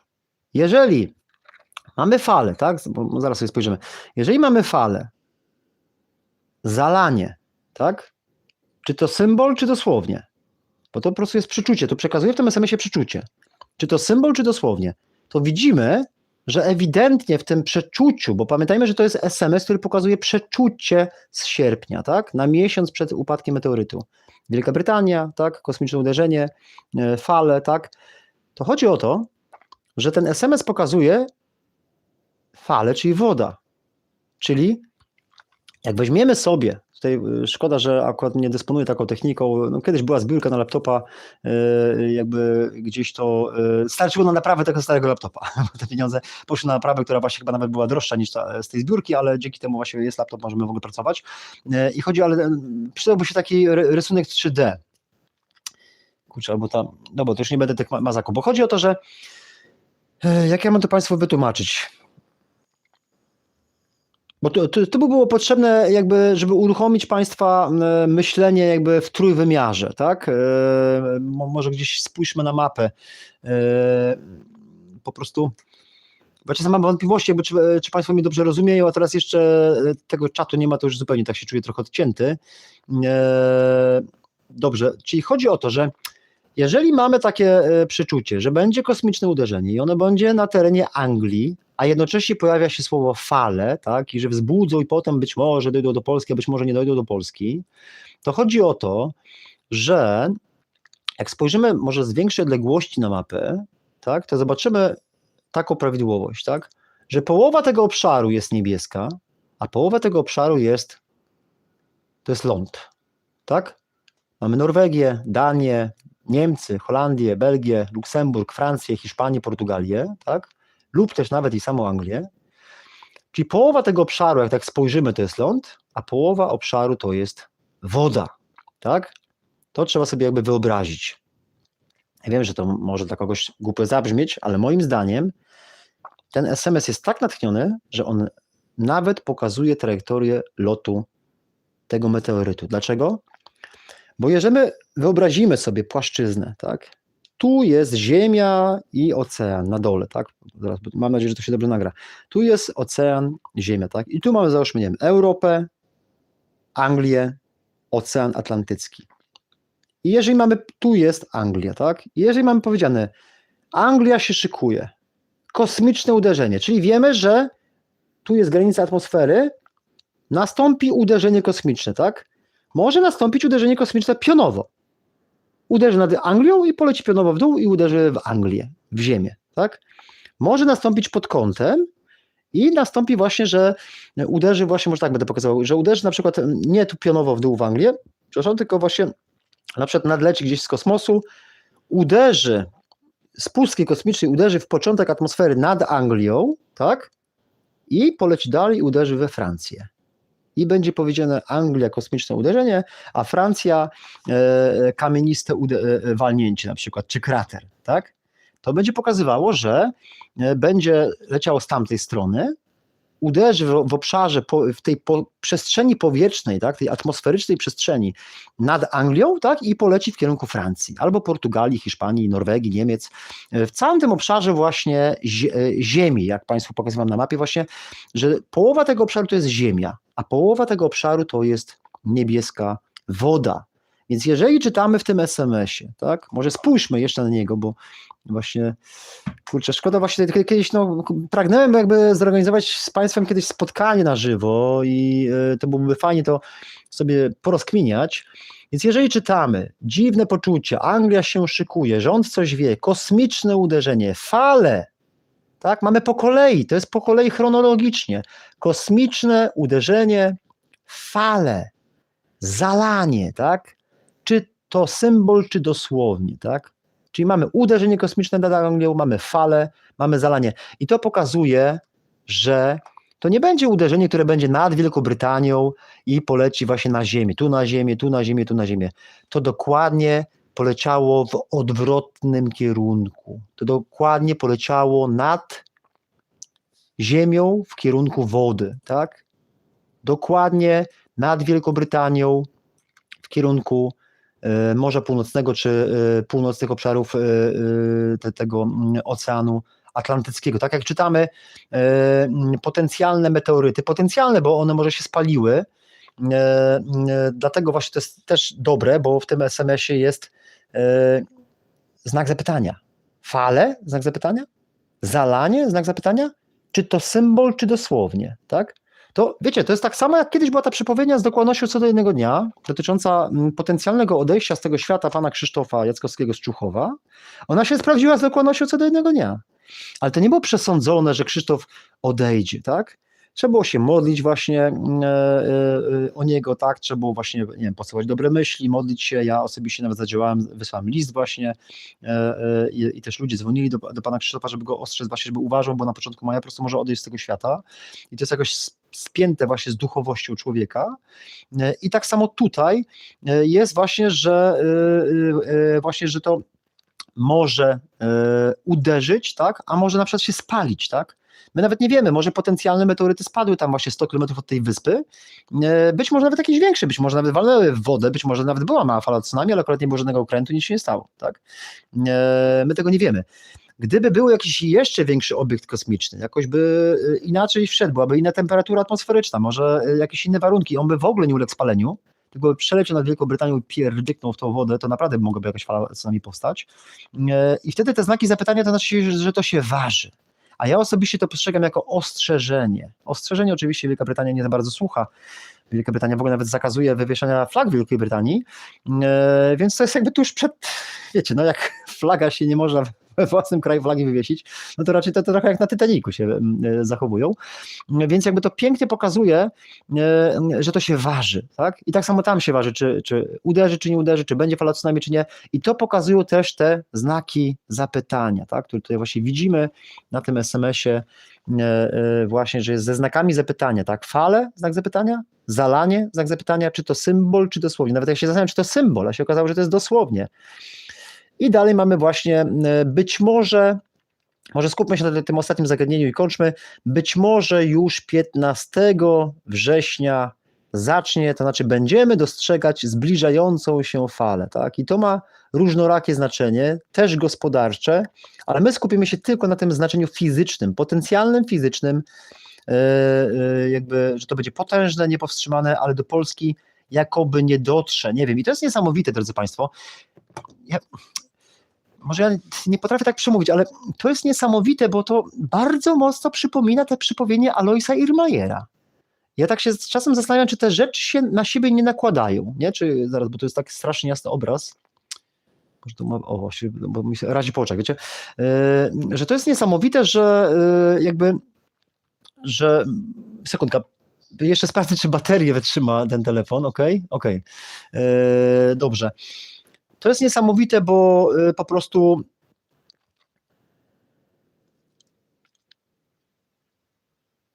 jakby jest wiele przepowiedni dotyczących właśnie, że być może coś się stanie na Atlantyku, czy to asteroidowanie, czy Ruscy puszczą tą skrzyneczkę. Ja osobiście miałem takie jakieś kiedyś taką wizję, przeczucie, że taka wielkie rośnie nagle, ja nie wiem, czy to jakieś trzęsienie było podwodne, czy jakieś pęknięcie oceanu, czy coś, jakby tak nagle wielka, taka powoli, taka góra rosła wody, to trochę jak w filmie 2012 Yellowstone tak właśnie tak rosło, a potem wywaliło, to ja miałem takie właśnie na Atlantyku w środku właśnie rosło, nie? I to tak, to było dziwne, bo tak, nie widziałem żadnej skrzyneczki, która by wpadała do wody, nie widziałem asteroidy, która wali w tą wodę, tak?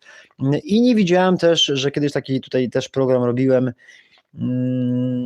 tam jedna z tych wysp chyba kanaryjskich, tak, ma taki wulkan, który może się osunąć do ziemi i spowodować właśnie wielkie tsunami. I nie widziałem tego wszystkiego. Zdziwiłem się, widziałem tylko podnoszącą się wielką górę wody, tak powoli, taką zaokrągloną jakby górę wody, nie? No, więc wyobrażam sobie, że gdyby taka poszła wielka fala tsunami, to rozumiem, że ona tak hardkorowo by nie zalała właśnie, jak załóżmy Hiszpanię, tak, Portugalię, czy Anglię, czy inne kraje, więc jakby do Polski jakoby by nie doszło, jakby, nie? To tak pasują te słowa jakby, nie? Chociaż wiadomo, że jeżeli byłaby wielkie tsunami, to nawet i do Polski by doszło, więc to nie jest to, ale tak dziwnie to jest bardzo podobne, nie? I wtedy takie uzasadnione podejrzenie u mnie powstaje, że dlaczego to się nakłada? No, siłą rzeczy nakłada się po prostu z przyczyn takich geofizycznych, tak? Czyli po prostu tam jest woda, tu jest ląd, tak? Tam jest Wielka Brytania, ciśnienie duńskie, więc to jakoś troszkę to zniweluje, tak? Ten ewentualny prąd wody, ale też może się nakładać z innych względów. Na przykład tymi względami przykładowo może być na przykład rama czasowa, tak? Jeżeli powstaje przeczucie, tutaj rząd coś wie, kosmiczne uderzenie, Anglia, coś tam i to się dzieje, to być może na przykład, nie wiem, za 10-20 lat też we wrześniu, około połowy września się okaże, że będzie ta skrzyneczka ruska i będzie wielka fala tsunami, tak? Co Irlmajer na przykład widział, tak? Jakąś potencjalną możliwość, tak? Albo gdzieś jakaś inna tam wyspa wybuchnie, ziemia spadnie albo jak w Piśmie Świętym, w Apokalipsie Świętego Jana, płonąca góra wpadnie do morza. No i tutaj też jest problem, bo płonąca góra to może Wyspy Kanaryjskie, obszar powulkaniczny czy wulkaniczny, może wybuchnąć jakiś wulkan i potem płonąc ten wulkan może wpaść do morza. I to nie musi być płonąca góra w sensie, że asteroida, tylko może być wprost wulkan, płonąca góra, wpaść do morza, zsunąć się i wtedy jak Święta Helena się zsunie i wywoła falę tsunami, albo może być płonąca góra w sensie, że wielka skała z kosmosu. Możliwości są różnorakie, tak? Dobrze, spójrzmy na mapę, bo tutaj widzę, że chyba dużo gadam. Rozumiem, że ogląda każdy chętny, więc jest pełna wolność jakby w oglądaniu, więc chyba nikomu nie przeszkadzam. Tak więc kończąc temat, pamiętajmy, że to rozbiło się właśnie, tutaj mamy właśnie potencjalny meteoryt, niestety spadł do Oceanu Atlantyckiego 50-100 kilometrów na zachód od wyspy Islay, tak? Tu już widzieliśmy tą wyspę, więc nie wiem, czy Państwo to chwycili, że ta trajektoria lotu doskonale pasuje właśnie do warunków geofizycznych tutaj, czy hipsometrycznych, czy geofizycznych właśnie planety Ziemia, dokładnie tego obszaru, który został przekazany w tej przepowiedni dotyczącej właśnie upadku meteorytu z dokładnością co do jednego dnia, czyli właśnie tu wszędzie ląd jest dookoła, a tam jest głównie woda, tak? I dokładnie jak spojrzymy właśnie, to poleciało jakby od lądu, tak, bo największa masa lądowa, sekundkę, może oddalę troszkę, największa masa lądowa widzimy jest tutaj, tak, Hiszpania, Francja, tak,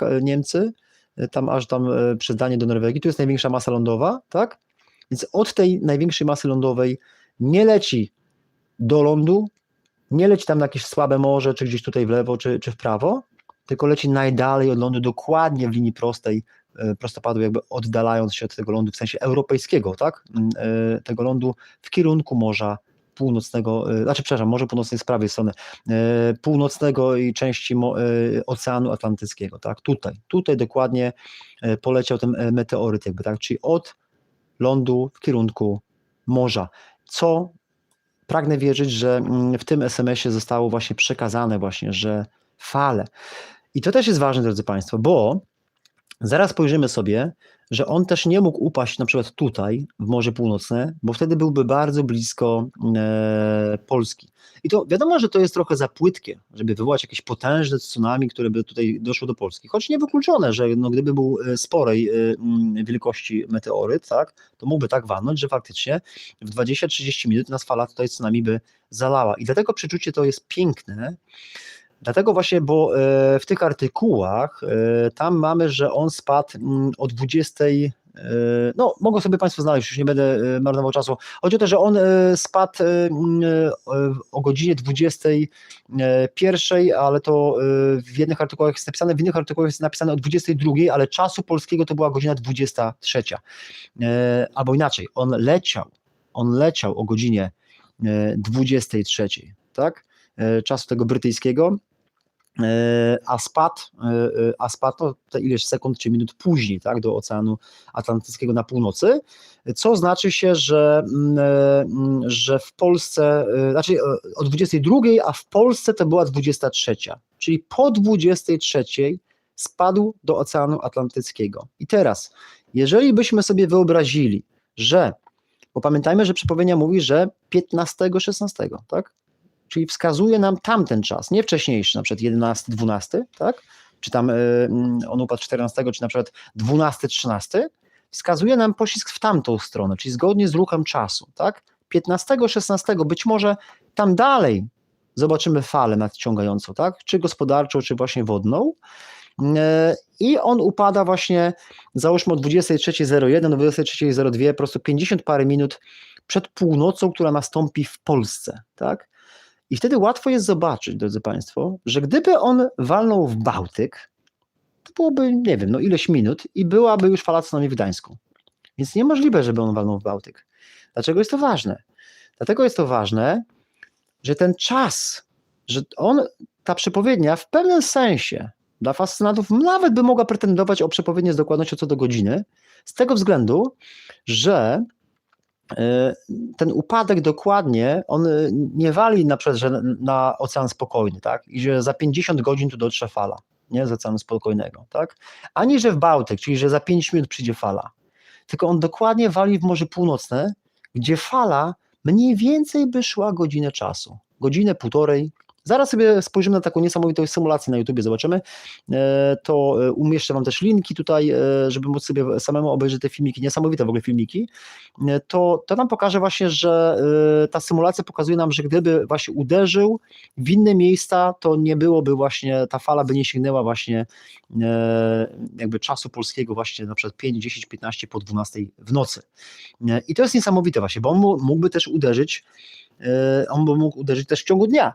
Tak? I fala by na przykład szła godzinę, no to przepowiednia by nie była trafiana co do dnia, tylko byłaby trafiana na przykład co do 48 godzin albo 24 godziny, jakby tak, czy 3 dni załóżmy, tak, zależy jakby uderzył, nie? Ale on uderzył dokładnie niecałą godzinkę przed północą i właśnie niecałą godzinkę fala tsunami by szła, czyli być może 15 dostrzeżemy falę.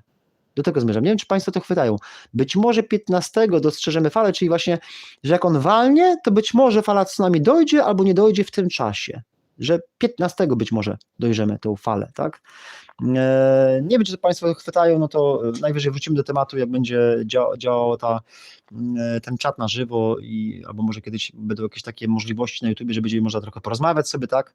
W parę osób i to sobie tam zanalizować. Dobra, zobaczmy w takim razie może te symulacje i na tym skończymy,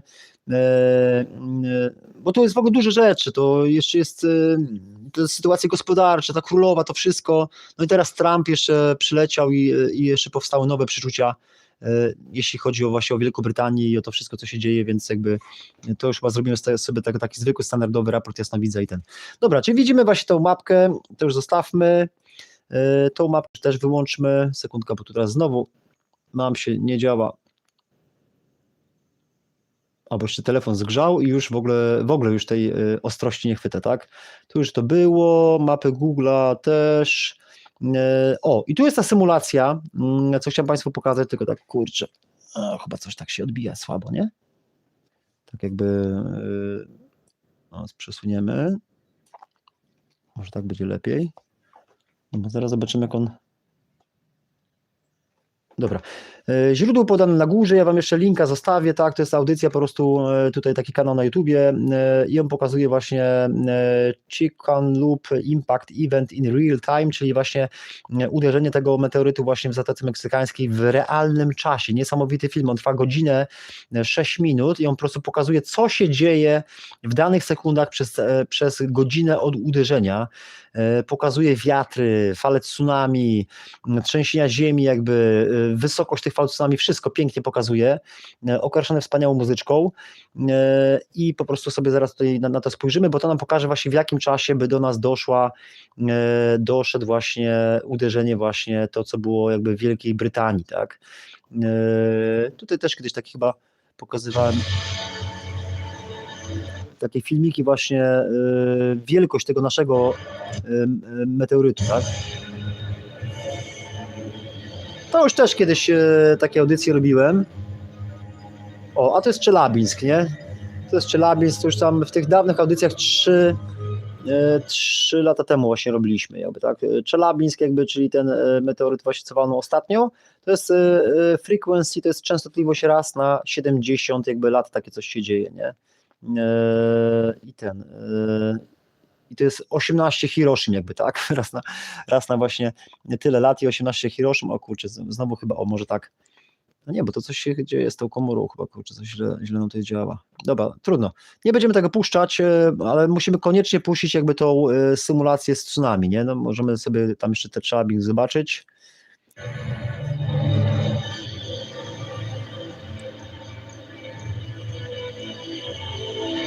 Czyli on tam w atmosferze wybuchnie, jakby ten Czelabińsk chyba, nie?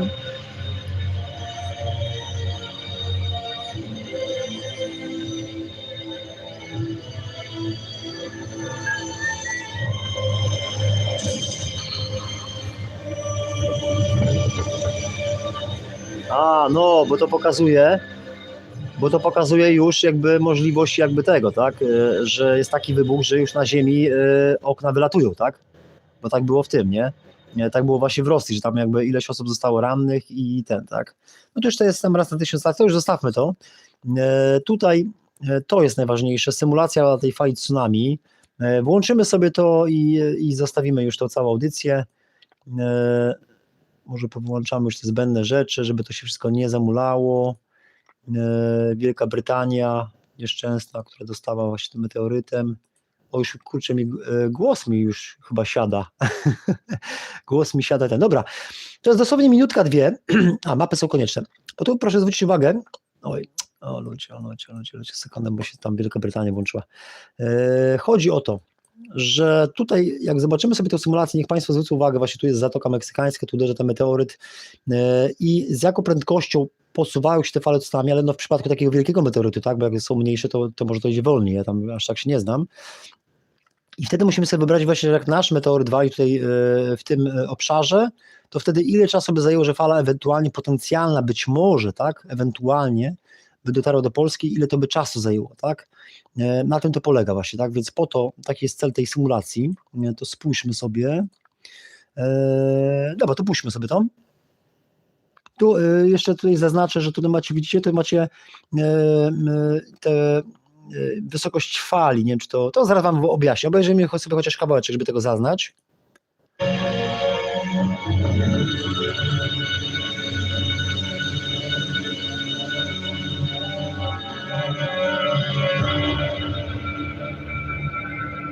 Widzicie, bo to była pierwsza godzina, druga godzina, tak? Przepraszam. Tam zaraz będzie trzecia godzina w ogóle, nie? O, trzecia godzina, czyli właśnie to jest ten czas przemieszczania się, tylko wiadomo, że na pełnym oceanie to idzie szybciej, tak? Jedna godzinka to idzie tyle, a nie, bo to nie jest oznaczenie czasu, to jest oznaczenie wielkości fali, przepraszam, bo tu macie na dole, tak? To jest jakby poniżej 1 metra, tutaj jest od 1 do 2 metrów, tak? Tu jest od 2 do 3 metrów, tu jest 5 metrów, czyli ta tutaj ma tam metr, 1,5 metra załóżmy, tak? Ta ma około 2 metrów, ta ma 10 metrów, tak? I im bliżej impaktu, to tam jest 50, 100, 250 metrów ta fala tsunami. Może cofnijmy kawałek, żeby to zaobserwować, sekundka. O, tu widzicie? I tutaj macie właśnie zaznaczone właśnie czerwone, taki, ten to tam jest w ogóle fala tsunami 750, o kurczę, siadło nam ostrość, ludzie. To jest to, że nie mogę z rzutu ekranu zrobić normalnie jak człowiek, więc tam jest nawet 750 metrów, fala tsunami to jest tam tylko ten kawałeczek, tak, gdzie ona uderzyła, potem 500, 250, 100 metrów, tak, tutaj w Zatoce Meksykańskiej dochodzi fala 50 metrów właśnie na Florydę, na Missouri, Meksyk, tak, to jest wysokość 50 metrów, ta fala tsunami i ona wylewa się jakby z tej całej Zatoki Meksykańskiej, idzie na cały świat, tam sięga już 10 metrów nad wodą, tak, albo 5, tak, i to widzimy właśnie na tym filmie. Zobaczmy jeszcze raz. Ściszmy trochę. No i to jest fala właśnie, tam była godzina, potem 2 godziny. I tutaj ważne, chciałem zaznaczyć właśnie, że pierwsza godzina to miała miejsce tutaj, tak? Więc to w ciągu 1 godziny to była ta odległość jakby, tak? Może spójrzmy na mapy, że tutaj jest jakby, no tu nie widać jakby, sekundkę, bo Państwo tego nie zobaczą, ale ja tak na oko Państwu powiem, że cofniemy troszkę, przepraszam. O, i tu jak jest Zatoka Meksykańska, to jest mniej więcej ponad 500 km odległości, tak? Więc tu gdzieś te fale tsunami, one gdzieś około 1 godziny szły, tak? Tam już szło 2 godziny, 3 godziny, tak? A tu około 1 godziny, tak? Więc tą odległość, jak weźmiemy sobie 500 km w ciągu 1 godziny, więc jak weźmiemy sobie tutaj Wielką Brytanię, bo nie mówiłem o tym, tak, jeszcze, że jak weźmiemy sobie Wielką Brytanię, to widzimy, że tam on spadł gdzieś tam tutaj, chyba czy tutaj ten meteoryt, to 500 kilometrów, jak z tej Zatoki Meksykańskiej, tak, on szedł godzinę, to widzimy, że on tu by musiał też godzinę iść, musiał być spokojnie tutaj iść i jeszcze przejść przez Dzieścinie Duńskie i być może tu byśmy dojrzeli po 1,5 godzinie, tak, czy po godzinie, po 1,5 godzinie, ale na pewno nie szybciej niż po godzinie. To jest kluczowe, drodzy Państwo, nie szybciej niż po godzinie. To można sobie sprawdzić wszystko na mapach, to co ja mówię, bo meteoryt upadł minutę po 23. Więc niemożliwe, żeby fala tsunami przyszła za 5:24. Ona musiała przyjść do Polski potencjalnie tą prędkością się przemieszczając, tak, bo to jest taki wyznacznik daty, po północy, a po północy to właśnie 15 września, czyli spełniając tym samym właśnie to przepowiednie z dokładnością co do 1 dnia. Ja przepraszam, tak się wyginam, bo tutaj po prostu obraz tak jakby, znaczy byłbym taki obcięty jakby, nie, i to tak nieszczęśliwie jakby to wygląda. Więc jakby widzimy tutaj, że do Polski by to doszło po godzinie 15 minutach, jakby no ciężko to jest do oszacowania jakby, tak, ale na pewno po północy, czy na pewno 15 właśnie, jak było powiedziane 15-16, jak staram się zlokalizować to przeczucie, to zlokalizowałem je na około 15-16 właśnie września. To jest istotne, bo jeżeli bym powiedział, drodzy Państwo, starając się odczytać to przeczucie, i napisałbym tam jakby gorzej odczytał to przeczucie, tak? Gorzej odczytał to natchnienie i bym napisał w połowie września, tak?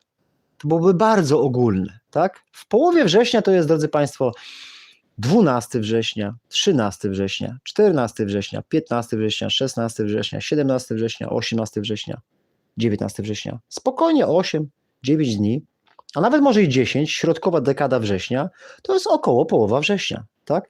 Jeżeli bym powiedział połowa września, to każdy z tych dni, w połowie września spadł meteoryt. A tu jest powiedziane konkretnie 15, tak? Lub poprawimy jeszcze ewentualnie 16, tak? 15-16 września. No bo jeżeli patrzymy na datę, no to jeśli słyszymy 15-16 września, tak? Kiedy się umawiamy? 15-16 września, 15-16 września. No to większość uzna, że 15, ewentualnie 16, tak? Jak będzie jakieś spóźnienie czy coś, tak? Jeżeli ktoś komuś obieca, tak, powie tak 15-16, tak, czyli odruchowo widzimy, że tu jest konkretnie powiedziane. Nie połowa września, tak, jak kiedyś ktoś powiedział, że coś w połowie września, to jest ogólnie, bo to jest plus minus kilka dni w te i we w te, tylko konkretnie 15, to jest ważne, nie, bo ktoś może powiedzieć 12, nie, to jest też około połowy września, ale konkretnie 12, tak? A tu mamy 15, nie? I to pięknie wchodzi właśnie, tak? To pięknie wchodzi właśnie i nawet fajowo, że on uderzył właśnie godzinę przed północą, nie? U nich była 22, u nas była 23, ale fala by doszła właśnie po północy, nie? To jest naprawdę piękne. Dobra, zobaczmy wtedy w takim razie na tą symulację jeszcze, symulację właśnie tej fali. Są 2 godziny właśnie, tak? 2 godziny od uderzenia. O, tu już dochodzi do Europy. 3 godziny od uderzenia. 3 godziny, jak doszedł do Hiszpanii, tak?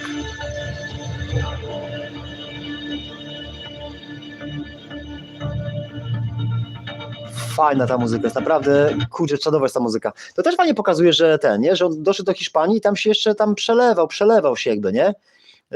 No nie mogę tego powiększyć, Państwo mogą sobie to powiększyć, a nie, zaraz, mogę tu chyba powiększyć, sekundka. Nie wiem, czy to wyjdzie, o jest. I tu fajnie widać, że fala doszła do Hiszpanii, Portugalii, tak, dochodzi do Anglii i ona tak omiata. Dochodzi tam dalej do Grenlandii, dochodzi do Norwegii, ale tutaj jest obszar pusty, że tutaj fala tsunami jeszcze nie dotarła, czyli jest takie opóźnienie, tak? I tak samo u nas, jak meteoryt spadł na lewo od Wielkiej Brytanii, to on by musiał dookoła płynąć ta fala, więc to na pewno daje nam czas, ponad godzinę czasu, co idealnie spełnia to przepowiednie, jakby, nie?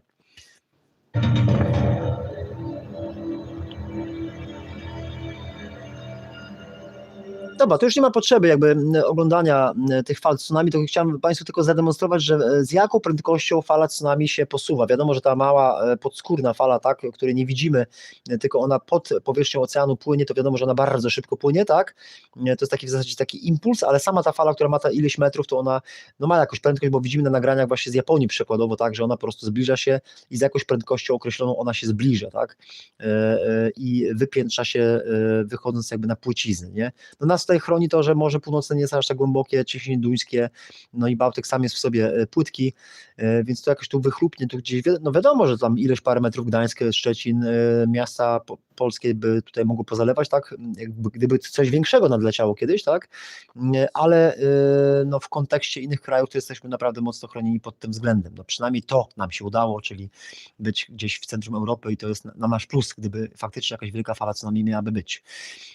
Dobra, to już zostawmy, powierzchnia świata, pamiętajmy, że to jest 1 do 1500, 1700 czy 2000, jeśli chodzi o powierzchnię, no i razy liczbę dni, tak?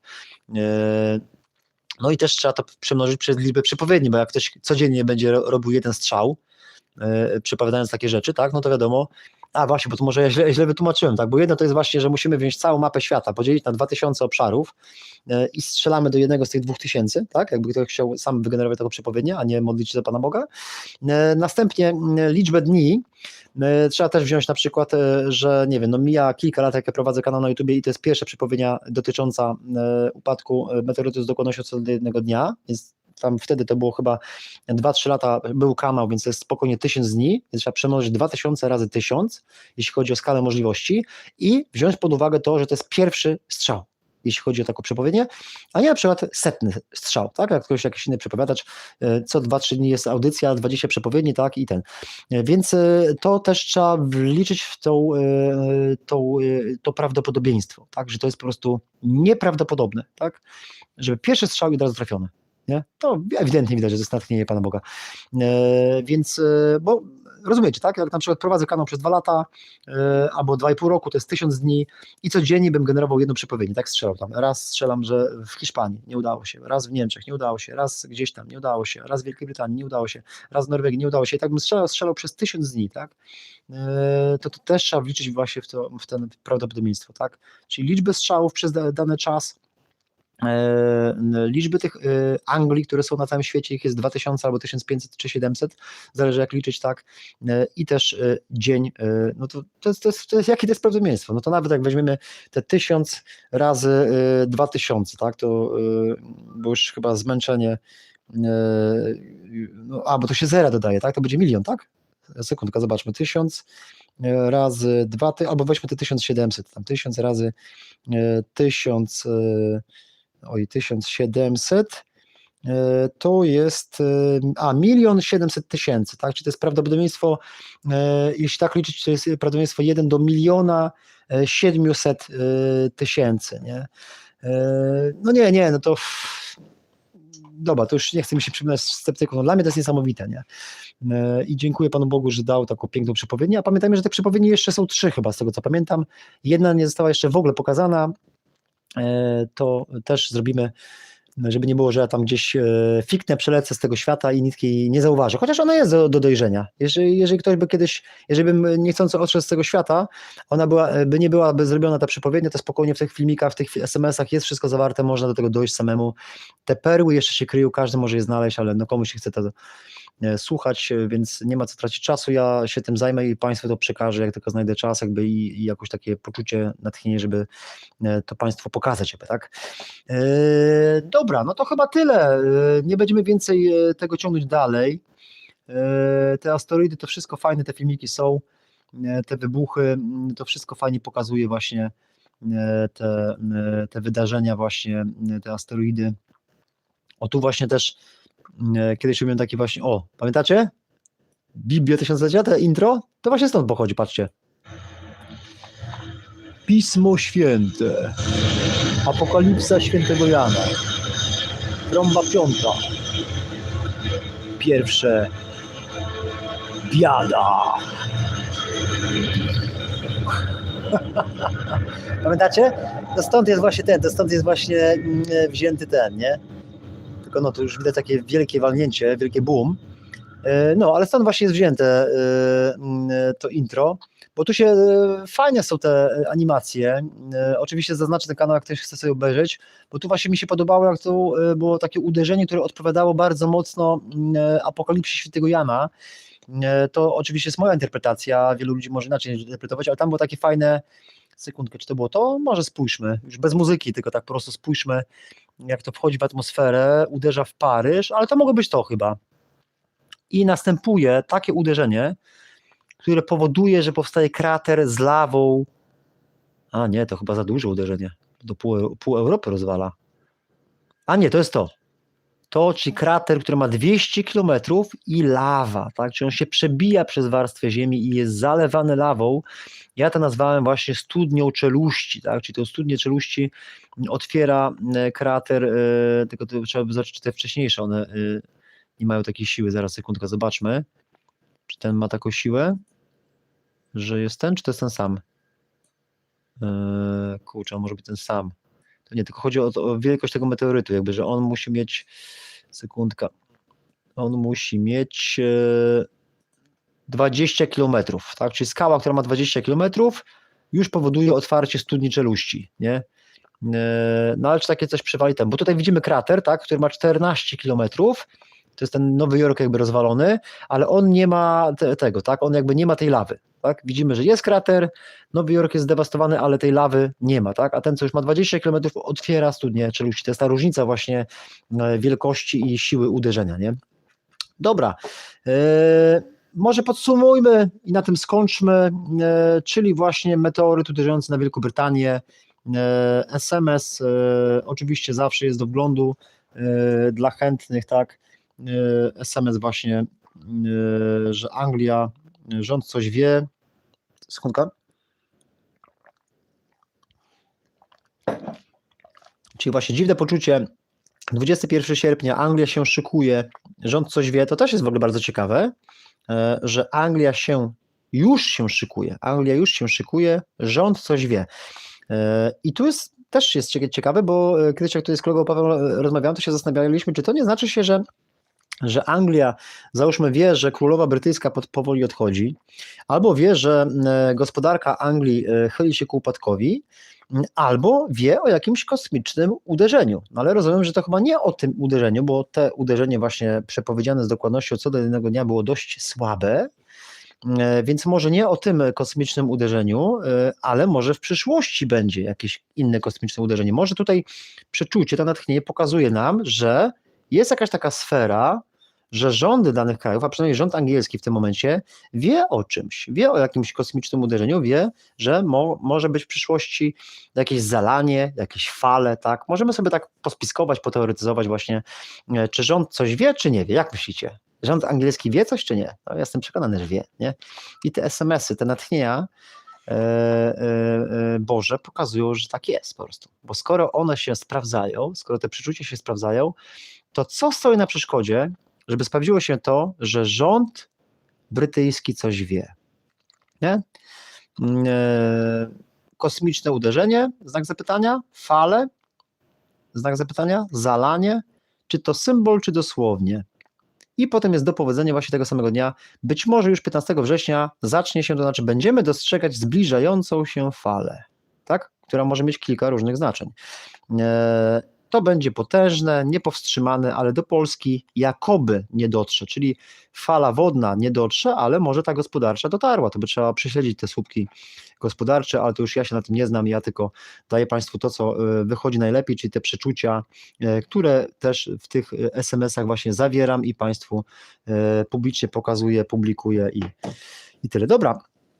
Nie ma pytań, bo nie działa czat, muszę inaczej te audycje ustawiać, nie wiem dlaczego on nie działa, coś się stało, coś się wydarzyło, mówi się trudno.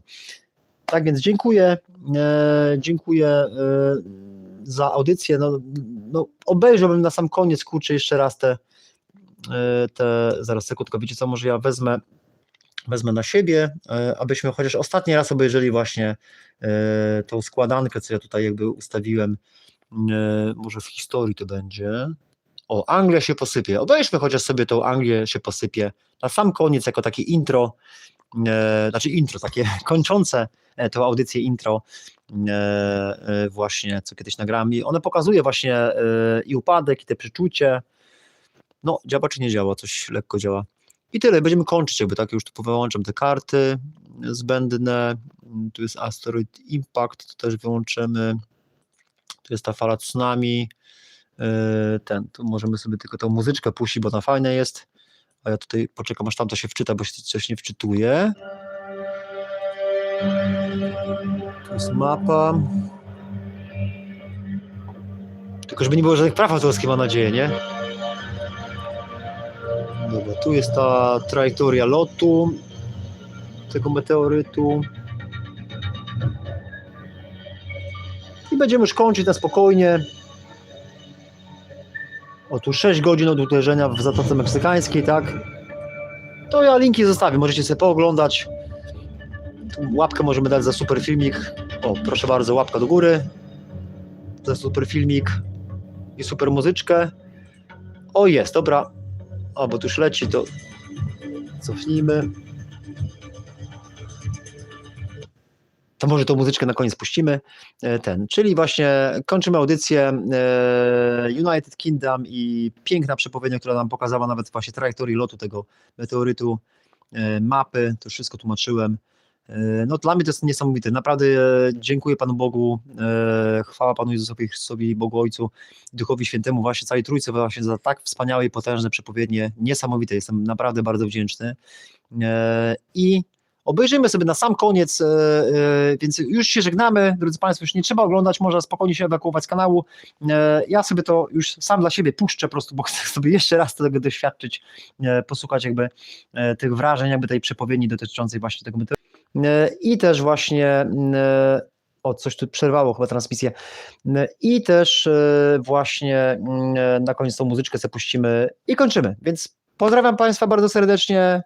Dziękuję za uwagę, z Panem Bogiem, nawracajcie się, czytajcie Ewangelię, jak to się mówi, bo czas jest bliski, tak, też może zrobimy audycję tak, że tam gdzieś mówią, że 23 września będzie porwanie, no to dzisiaj już jest 18 września, to w sumie za 5 dni będzie porwanie Kościoła, nie?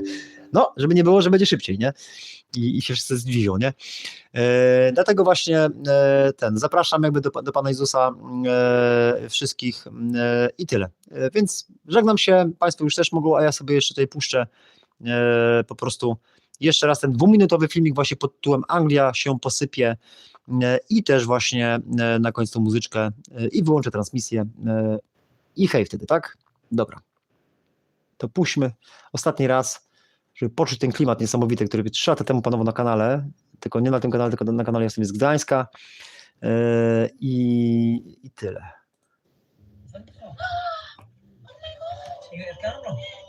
Portal wykop.pl jak Liz Truss utopiła brytyjską gospodarkę w niecały miesiąc. Na podstawie artykułu z The Guardian.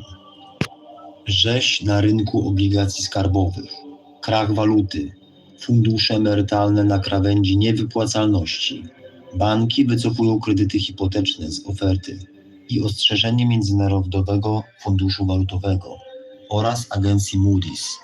Nowa premier Wielkiej Brytanii Liz Truss sprawuje urząd w niespełna miesiąca, ale już się pogrążyła i są głosy, że musi być usunięta. No i taka dziwna koincydencja, bo dokładnie jest taki artykuł na Polsacie News, kula ognia nad Wyspami Brytyjskimi. Dziwnie, bo to też przed pogrzebem, przed pogrzebem Elżbiety Królowej, ale kula nad ognia Wyspami Brytyjskimi była widoczna i to w nawiązaniu do Olafa filmiku tam, który był robiony tak samo. Paweł, poczekaj. Przerwę ci na chwilę, bo przypomniało mi się, słuchaj, ja to powiem od razu na antenie. Słuchaj, bo przypomniało mi się, że wczoraj czy przedwczoraj, bo ja w ogóle się nie interesuję że żadną królową, nie? Że to w ogóle mnie żadna tam królowa brytyjska nie interesuje, ale wiem, że jakiś flash widziałem z pogrzebu i poczułem takie coś, ale nie zapisałem tego SMS-a, bo wiecie, jakby w ferworze dnia, w ferworze pracy po prostu nie ma takiej możliwości, ale gdzieś jakiś flash mi poleciał tego pogrzebu i ja od razu sobie pomyślałem, no to teraz Wielka Brytania się posypie. Takie coś poczułem, nie? Że Takie słowa, Wielka Brytania się posypie? Tak, że teraz Anglia albo Wielka Brytania się posypie, że teraz będzie taka równia pochyła w dół jakby, nie? Takie coś poczułem. Sobie pomyślałem, no to teraz Wielka Brytania się posypie. Takie coś poczułem, nie? Że Takie słowa, Wielka Brytania się posypie? Tak, że teraz Anglia albo Wielka Brytania się posypie, że teraz będzie taka równia pochyła w dół jakby, nie? Takie coś poczułem. I ten meteoryt z dokładnością cudownego dnia, niesamowite. Dobra. To jeszcze muzyczkę puścimy.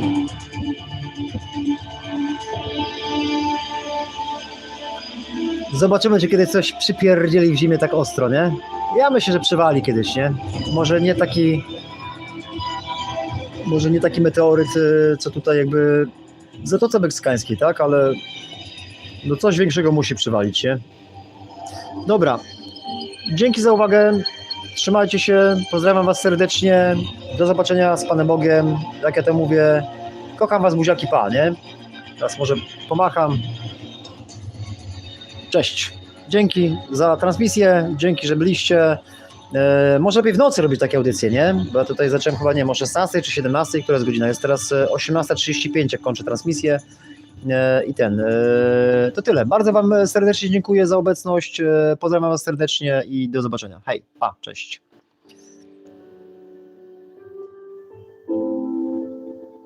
Nie będzie pochwalony Jezus Chrystus.